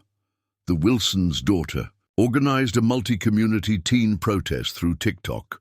Dr. Chen established a network of medical professionals documenting health impacts across affected areas. Eleanor's legal contacts began coordinating class action preparations in multiple jurisdictions. What started as our local fight had become a movement. Every day brought new allies, new evidence, new connections to other communities facing the same battle. We weren't just fighting for Pine Valley estates anymore. We were fighting for every community in Progressive's crosshairs. The scope of their operation was staggering, but so was the growing resistance. As we gathered evidence from other communities, a clear picture emerged. Progressive had created a playbook for community takeovers, but we were writing the manual on how to fight back. They had money and corporate power on their side, but we had something stronger, communities united against a common enemy. Yet even as our network grew, we knew the stakes were rising. Progressive wasn't just fighting to control our neighborhoods anymore. They were fighting to protect a nationwide operation, and they were about to show us just how far they go to keep their plans on track. The breakthrough came at 2 a.m. on a Tuesday. I was cross-referencing property records with corporate filings when something caught my eye. Progressive's parent company, Blackstone Ridge Capital, had made a series of unusual stock transfers exactly 3 days before taking over each HOA. Following the money trail, I discovered these transfers all led to a company called Global Community Ventures. My forensic accounting instincts kicked in. Global Community Ventures looked legitimate on paper. Charitable initiatives, community development projects, all the right buzzwords. But when I dug deeper, I found it was actually a front for something much bigger. The company was owned by a consortium of major real estate developers, private equity firms, and most surprisingly, several large technology companies. I called James Kumar immediately. Look up anything you can find about smart city initiatives involving Global Community Ventures, I said. Within an hour, he'd found something shocking. They're not just buying communities, James explained, sharing his screen during our emergency video call. They're creating a testing ground for automated community management systems, these HOA takeovers. They're pilot programs for AI-driven urban control. The surveillance, the rule enforcement, the data collection, it's all being used to train their algorithms. Eleanor's legal contacts provided the missing piece. I just got documents from a whistleblower at the State Planning Commission, she said. Global Community Ventures has filed patents for something called automated community optimization systems. They're planning to replace traditional city governance with AI-controlled management zones. The pieces started falling into place. The excessive surveillance, the arbitrary rules, the data collection. It wasn't just about property values or development rights. They were using our communities as living laboratories for a new kind of urban control. Rebecca Martinez found supporting evidence in municipal records. Look at these zoning changes they're pushing through, she showed us. They're not just rezoning for commercial development. They're creating smart development corridors with integrated monitoring and control systems. Dr. Chen's research revealed another layer. The health data they're collecting through their surveillance isn't just for harassment, she explained. They're building behavioral profiles, studying how people respond to different types of pressure. It's like a massive psychological experiment. Tom Rodriguez's cybersecurity analysis confirmed our fears. The management software they're using, it's not just for HOA administration. It's a scaled-down version of a larger urban control system. They're testing how far they can push automated enforcement before people start resisting. But the real bombshell came from our anonymous source. They sent us internal presentation slides from a Global Community Ventures board meeting. The company's true goal was to create fully automated community management zones, where every aspect of daily life would be monitored, regulated, and controlled by their systems. The presentation included chilling details about their community transition methodology, Phase 1, HOA acquisition, target communities with strategic locations, install management systems under guise of improvements, begin data collection and behavioral analysis, Phase 2, resistance management, identify and gauge, neutralize community leaders, create financial pressure through fines and fees. Establish comprehensive surveillance networks, Phase 3, population optimization. Force out non-compliant residents through escalating penalties. Replace with pre-screened occupants accepting full monitoring. Implement automated behavior modification. Protocols, Phase 4, full integration. Convert communities to fully automated management. Eliminate human oversight in day-to-day operations. Expand control systems to surrounding areas. The presentation ended with projected revenue figures in the billions, not from property development, but from licensing their community control systems to governments and corporations worldwide. Mike Thompson discovered they were already testing parts of Phase 3 in other communities. "I've got contacts in construction supply," he said. "They're installing automated access controls, behavior monitoring systems, even facial recognition in some neighborhoods. The residents don't even know what they're putting in." Carol Mitchell's HOA connections revealed more test sites. "Every community they've taken over has become a different kind of experiment," she explained. "Some test financial pressure points, others focus on social control methods.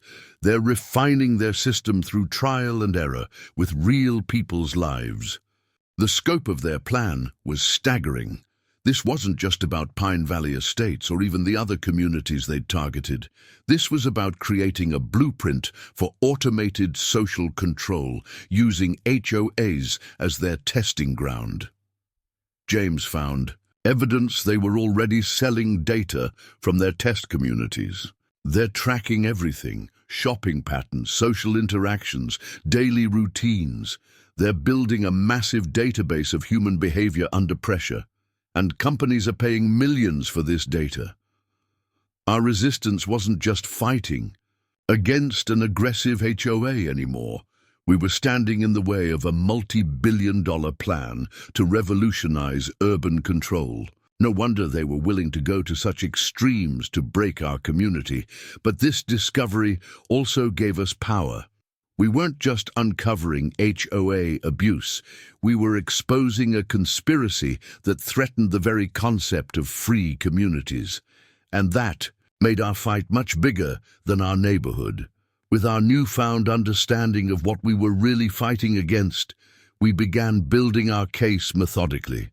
Eleanor turned her living room into a war room, with evidence boards covering every wall. Each piece of information was categorized, cross-referenced, and verified from multiple sources. "We need to prove 3 things," Eleanor explained, pointing to her main evidence board. "First, that their takeover was illegal. Second, that they're deliberately violating state and federal laws. And third, that this is part of a larger criminal enterprise." I focused on the financial angle, tracing money flows through their complex web of shell companies. "Look at this pattern," I showed the group, spreading out financial diagrams. "Every time they issue a fine in Pine Valley, the money doesn't go to HOA accounts. It's being funneled through 5 different shell companies before ending up in Global Community Ventures Research and Development Fund." Using my forensic accounting software, I uncovered something even more damning. They're not just collecting fines, they're using our community as a tax write-off.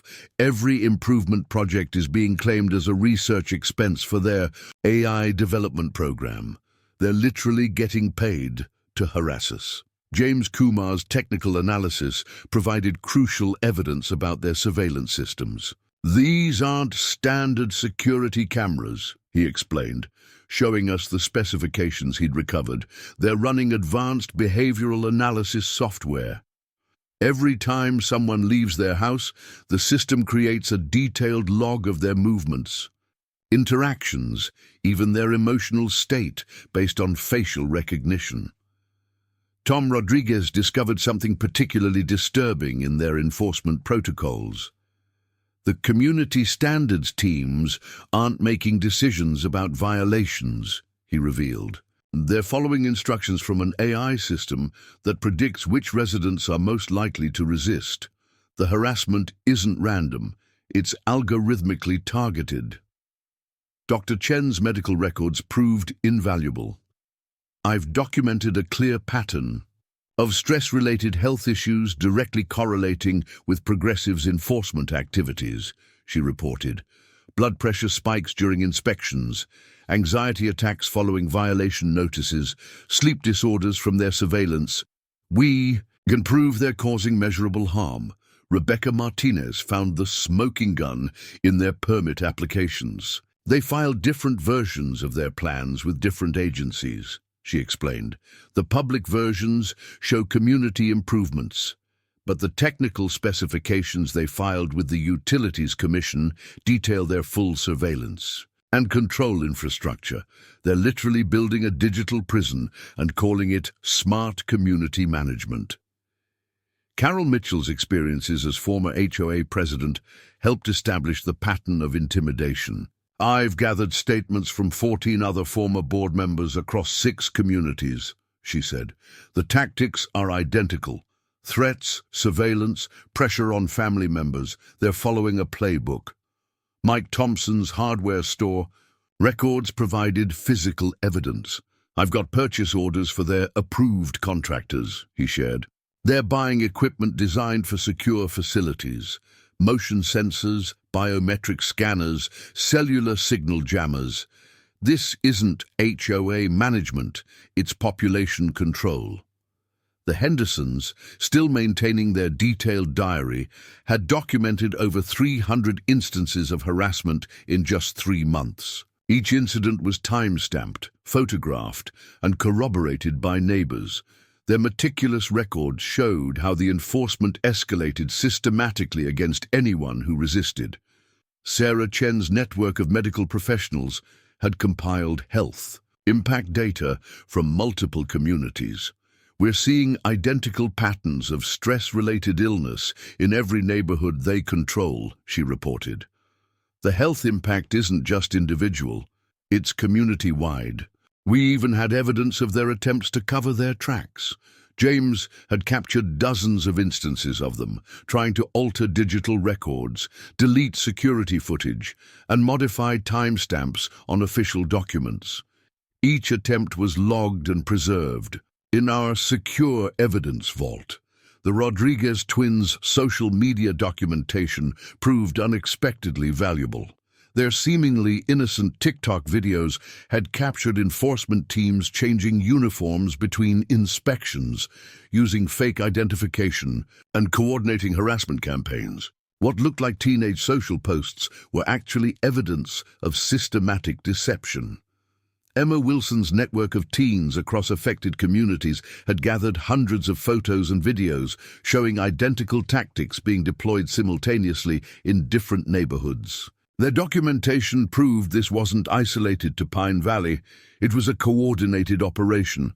We organized everything into 3 main categories: financial evidence, money laundering through shell companies, fraudulent tax schemes, illegal fee structures, hidden corporate connections, technical evidence, surveillance system specifications, AI control protocols, data collection methods, communication interception, human impact, evidence, health effects documentation, property rights violations, personal freedom restrictions, community disruption patterns. As we assembled our case, the true scope of their operation became clear. This wasn't just about property values or development rights. It was about testing and perfecting a system of automated social control. Every fine, every rule, every harassment campaign was feeding data into their algorithms. But we had something they didn't expect: documented proof of every step of their operation, from corporate structure to street-level enforcement. We weren't just fighting for our homes anymore. We were building a case that could expose and dismantle their entire system. Now we just had to figure out how to use it before they could stop us. With our evidence in hand, it was time to build a broader coalition. We knew Progressive would try to isolate and discredit us individually, so we needed to create a unified front that couldn't be ignored or pushed aside. The challenge was doing it without tipping our hand too early. We started with a seemingly innocent community potluck in Eleanor's backyard. On the surface, it looked like neighbors sharing casseroles and catching up. In reality, it was our first organized resistance meeting. While children played and adults chatted, crucial information was being shared, alliances formed, and plans coordinated. Dr. Chen had set up a health screening station, ostensibly checking blood pressure and offering basic health advice. But each medical consultation was actually a secure briefing, sharing our findings with key community members while avoiding progressive surveillance. "We need to be smart about this," Eleanor advised the group. "They're watching for obvious resistance, but they're not looking for community building. Every social gathering becomes our planning session. Every neighborhood activity is our cover for organizing." The Rodriguez twins' social media campaign went into high gear, but with a twist. Their seemingly harmless dance videos contained coded messages coordinating activities between communities. When they posted about a totally awesome pool party, Resistance members knew to check their secure email for important updates. Mike Thompson's hardware store became our supply hub. "Having trouble with your garden? Try our special fertilizer blend," became code for needed surveillance countermeasures.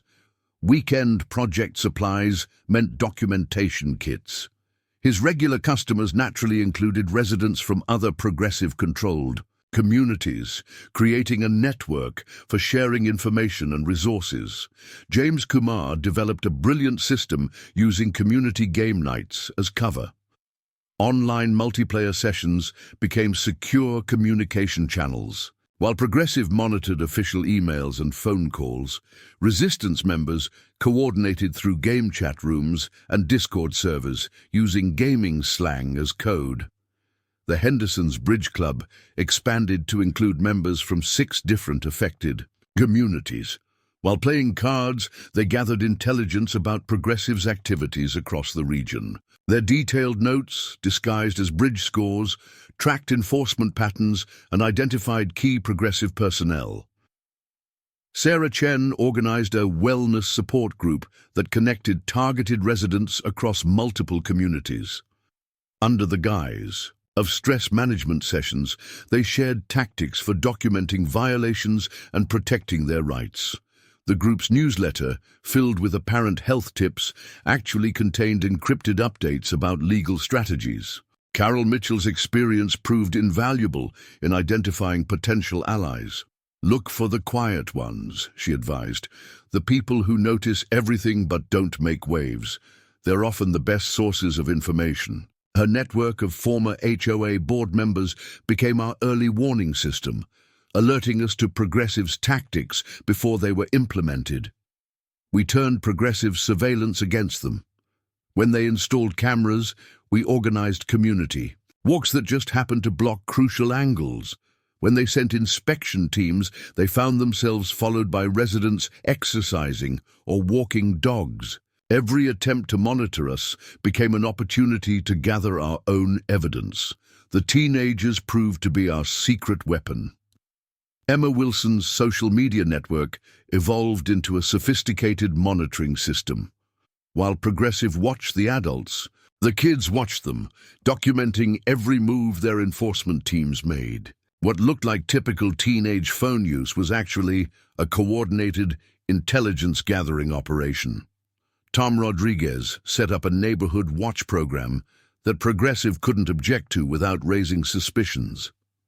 Under the guise of preventing crime, residents could legitimately patrol the neighborhood, documenting Progressive's activities while appearing to perform community service.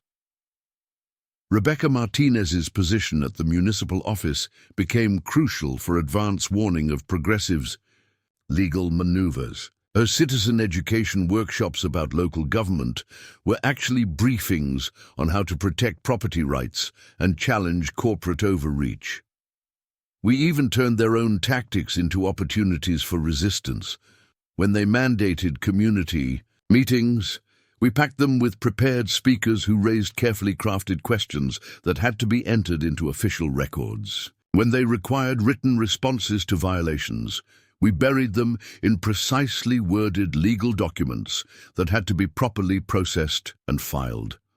The result was a resistance network that looked from the outside like normal community activities. Book clubs discussed legal strategies. Garden committees planned response tactics. Youth sports teams carried messages between communities. Every social gathering became an opportunity to share information, coordinate actions, and strengthen our coalition. Most importantly, we built redundancy into everything. If one communication channel was compromised, 3 more were ready. If one leader was targeted, others could step up seamlessly. We created a resilient network that couldn't be broken by targeting any individual or group. Progressive surveillance picked up increased community activity, but they couldn't distinguish legitimate social gatherings from resistance operations. Their own data collection worked against them. The more they watched, the more normal our activities appeared, while our real organizing happened right under their noses. As our network grew, so did our strength.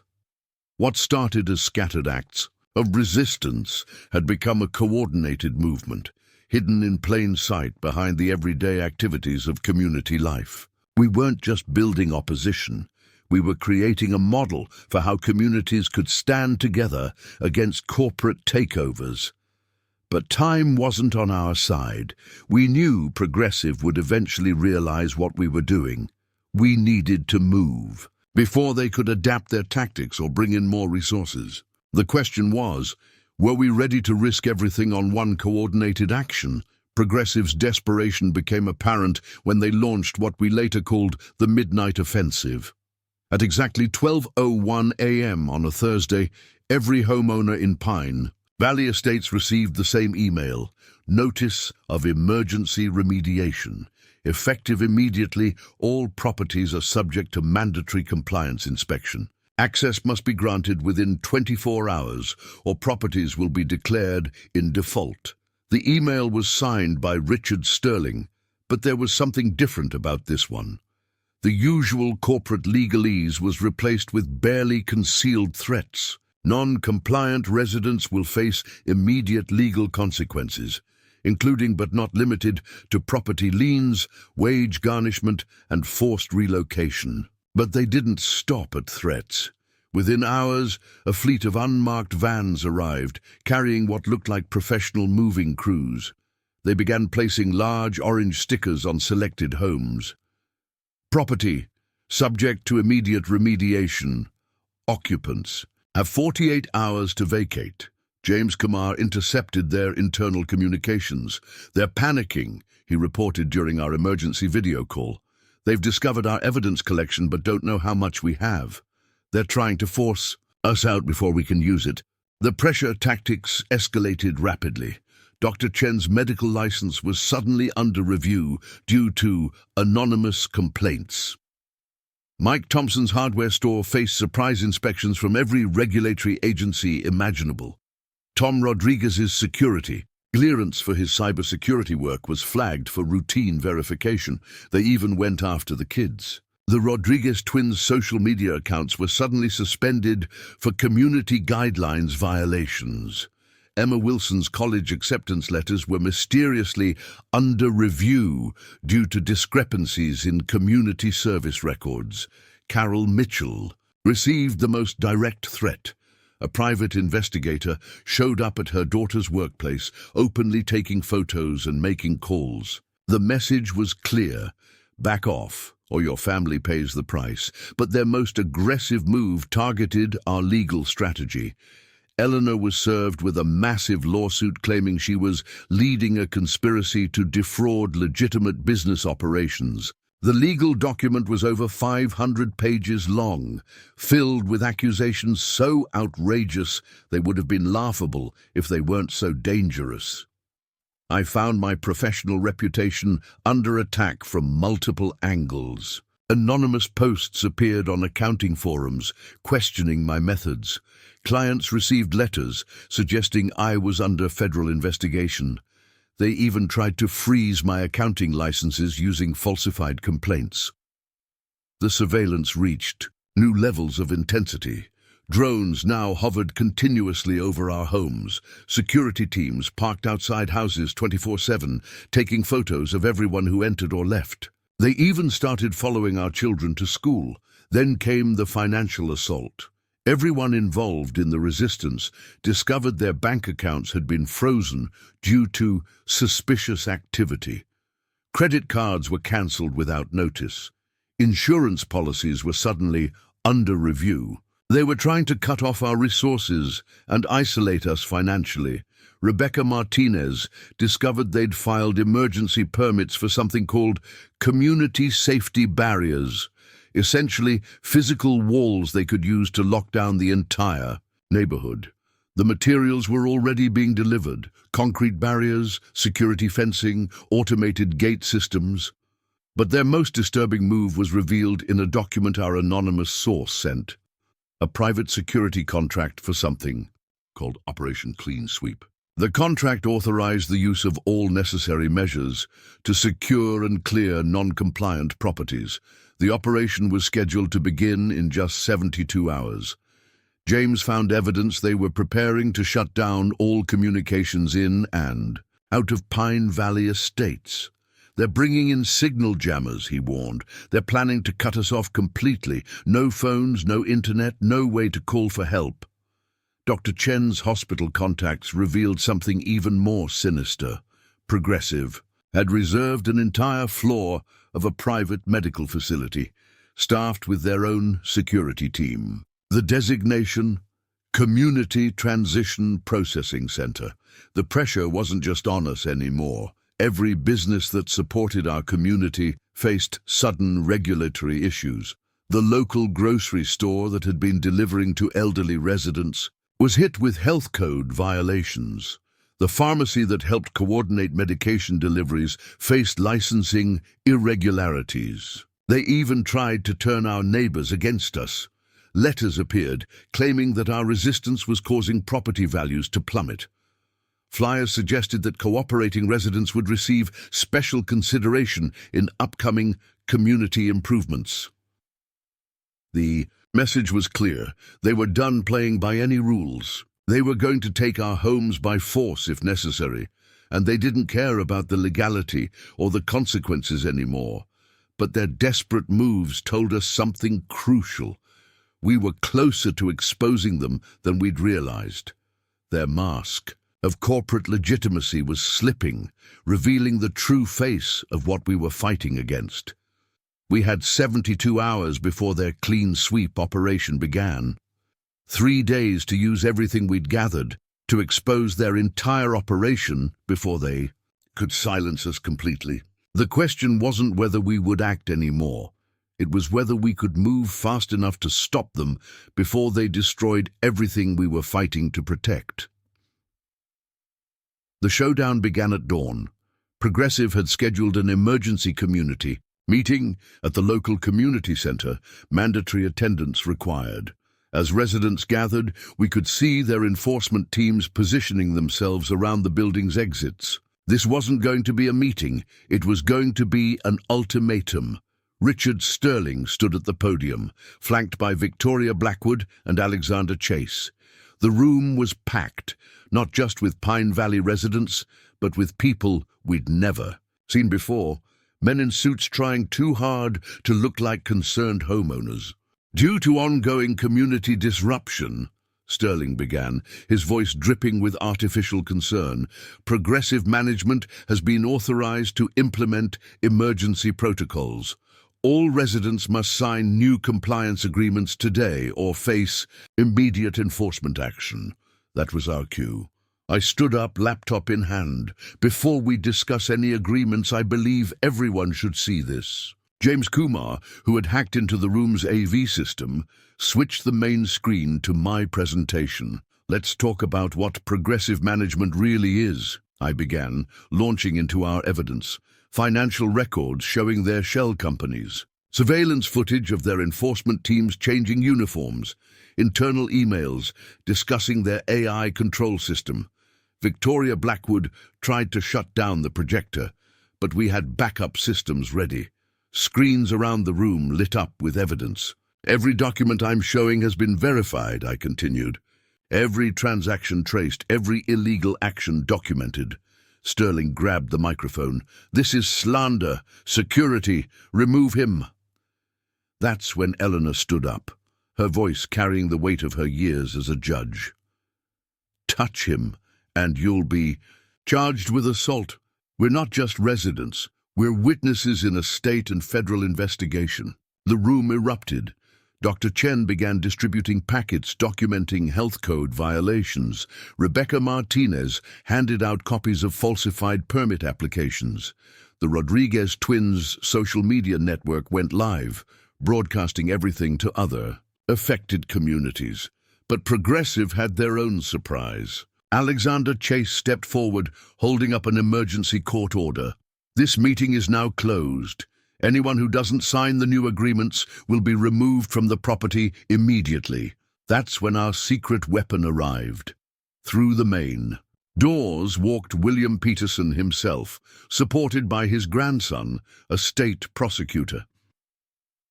"I believe," the elderly developer said clearly, "you're attempting to modify my community without proper authorization."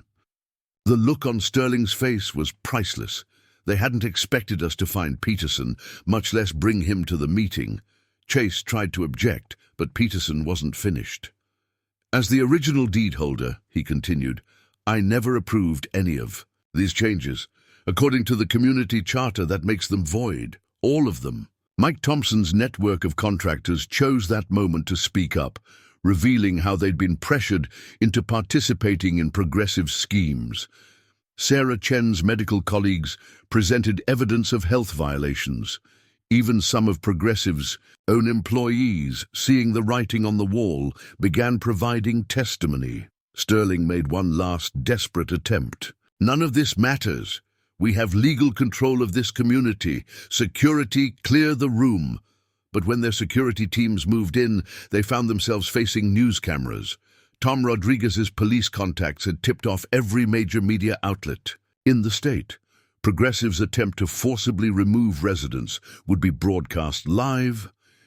James Kamar chose that moment to release his technical analysis, showing how Progressive's AI system was illegally collecting personal data. The Rodriguez twins' documentation of surveillance activities went viral. Carol Mitchell's network of former HOA presidents began sharing similar stories from other communities. The final blow came from our anonymous source, who chose that moment to reveal themselves, Victoria Blackwood herself. "I can't do this anymore," she announced, pulling out a USB drive. "This contains everything: corporate records, internal memos, the entire Operation Clean Sweep playbook." Sterling tried to rush for the exit, but found Eleanor waiting with state police officers. "Richard Sterling," she said with satisfaction, "you're under arrest for conspiracy, fraud, and violation of federal housing laws." As Sterling was led away, in handcuffs, the full scope of our victory became clear. Progressive's entire operation was exposed. Their AI control system was shut down. Their enforcement teams scattered. Their corporate empire began crumbling as investigations spread to other communities. But the real victory wasn't just in stopping Progressive. It was in the way our community had come together.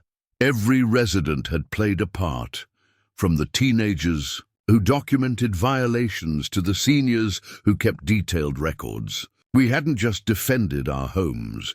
We created a blueprint for other communities to fight back against corporate takeovers. William Peterson took the podium last. "This community was built on the idea of neighbors helping neighbors," he said, his voice thick with emotion. "Today you've proven that spirit is still alive.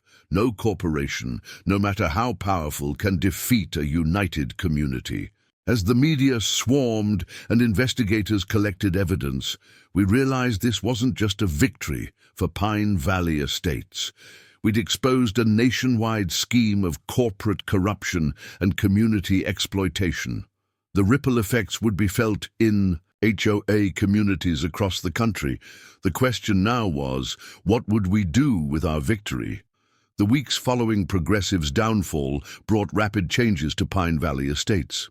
The first order of business was dismantling their surveillance network. James Kumar led a team of tech experts through the neighborhood, removing cameras, data collection devices, and monitoring equipment. Each discovery revealed the shocking extent of their control.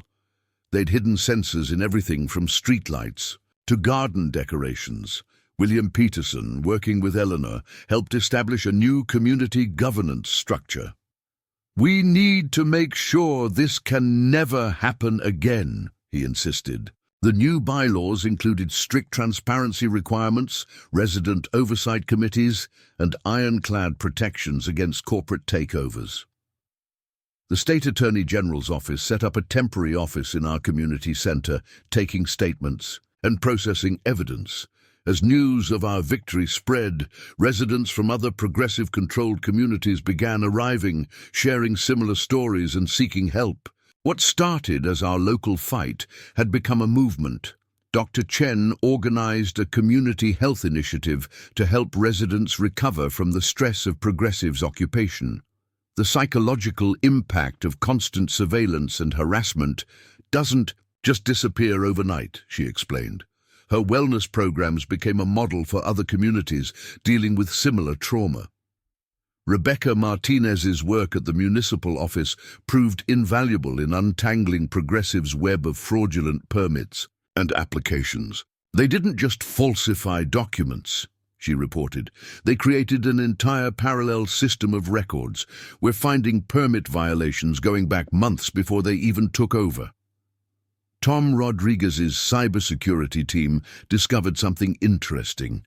While cleaning up progressive systems, they weren't just collecting data on residents, he explained. They were building detailed profiles of every community they targeted, looking for vulnerabilities they could exploit. We can use this information to help protect other neighborhoods.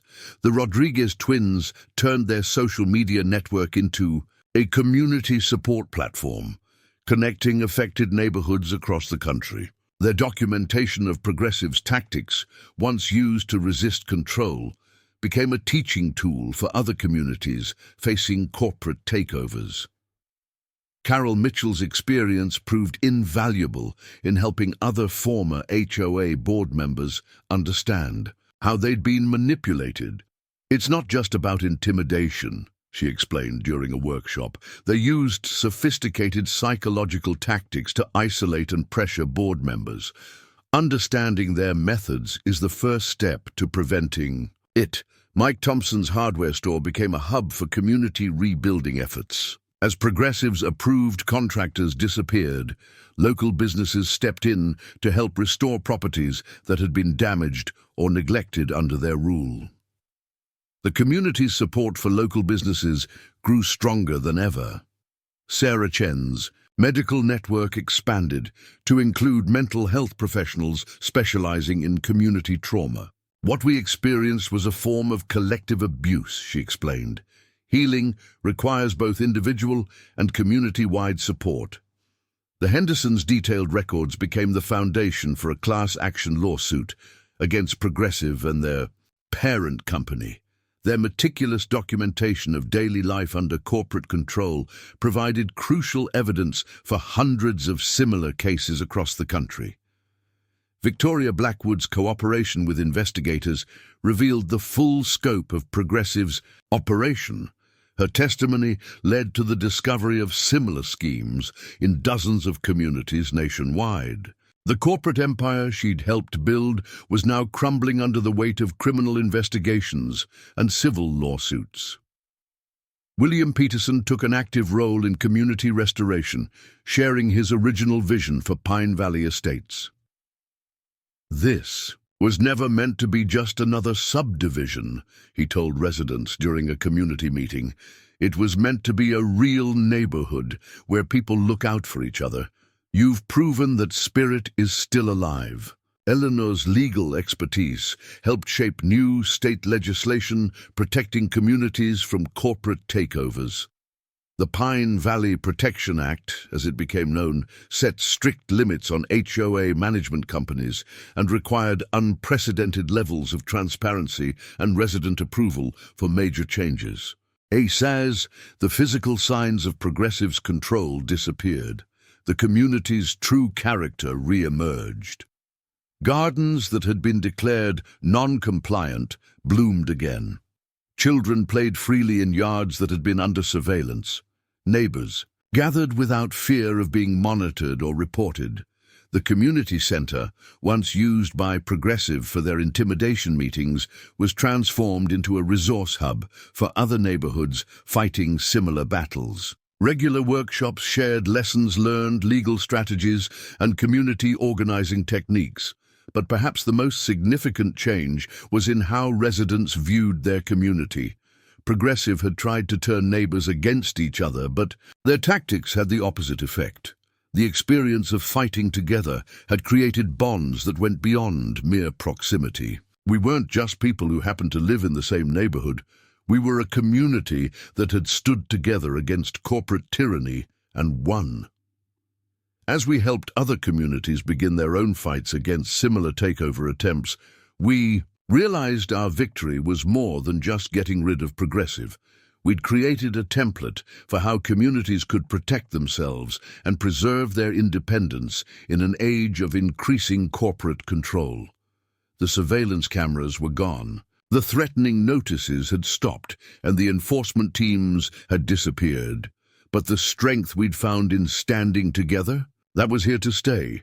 A year has passed since we took down Progressive management, and Pine Valley Estates has transformed in ways none of us could have imagined. The physical changes are obvious. The surveillance equipment is gone, the threatening notices have stopped, and our community spaces are truly ours again. But the real transformation goes much deeper. Our victory sparked a nationwide movement. The evidence we gathered didn't just bring down Progressive, it exposed similar schemes. In hundreds of communities across the country, the congressional hearings that followed our case led to the passage of the Community Protection Act, which set strict limits on corporate control of residential areas. My role as a forensic accountant has evolved too. I now work with a network of professionals helping other communities identify and fight corporate takeover attempts. The patterns we discovered in Progressive's financial operations have become a blueprint for detecting similar schemes before they can take root. Eleanor's legal expertise proved invaluable beyond our immediate victory. She's helped draft legislation in 12 states, all modeled after our experience. The Pine Valley case, as it's now known in legal circles, is taught in law schools as a prime example of community rights versus corporate overreach. Dr. Chen's community health program has expanded into a national initiative. What we learned about the health impacts of corporate control and community resistance has changed how we approach neighborhood well-being, she explains. Her research on the psychological effects of surveillance and harassment has been published in major medical journals. James Kumar's cybersecurity insights led to new standards for community technology. Every system Progressive used against us taught us something about protecting residential privacy, he says. He now consults with communities nationwide, helping them secure their digital infrastructure against corporate intrusion. The Rodriguez twins' social media network evolved into a full-fledged community organizing platform. Their documentation methods have been adopted by activist groups across the country. We showed that teenagers can be powerful advocates for their communities, they often say at speaking engagements. Tom Rodriguez's police contacts helped establish a new task force focusing on corporate fraud in community management. The evidence collection techniques we developed have become standard procedure for investigating HOA takeover attempts. Carol Mitchell's experience helped create support networks for HOA board members facing corporate pressure. Understanding the tactics they use to intimidate board members is crucial, she explains during training sessions. Knowledge is our best defense against manipulation. Mike Thompson's hardware store became a model for how local businesses can support community independence. His network of trusted contractors has expanded to help other neighborhoods maintain their property values without corporate oversight. Rebecca Martinez's work led to major reforms in municipal record-keeping. The way Progressive manipulated. Public records showed us where the system was vulnerable, she explains. Her recommendations have been adopted by cities nationwide. The Henderson's detailed documentation method has become a standard tool for community resistance. Their system for tracking and reporting violations is now used in neighborhoods across the country. Even small actions, properly documented, can make a huge difference, they tell other communities. Sarah Chen's medical network developed into a nationwide support system for communities under stress. Her protocols for identifying and addressing community-wide trauma are now part of public health guidelines. William Peterson's vision for Pine Valley Estates has been renewed and strengthened. The community charter he originally wrote, with its emphasis on resident rights and community independence, has become a model for HOA reform nationwide. But perhaps the most significant change is in how we view ourselves as a community. The experience of fighting Progressive taught us that true neighborhood strength comes from connection, not control. We've maintained the communication networks and support systems we built during the resistance, not because we need them for survival anymore, but because they make our community stronger. Our story has become a source of hope for other communities facing similar threats. We regularly host visitors from across the country, sharing our experiences and helping them develop their own resistance strategies. The documentation room in my house, once filled with evidence of Progressive's crimes, now serves as a teaching center for community organizers. The surveillance cameras that once monitored our every move have been replaced by community message boards announcing block parties and volunteer opportunities. The threatening notices have given way to newsletters celebrating neighborhood achievements. The enforcement team's patrol routes are now used for community walking groups.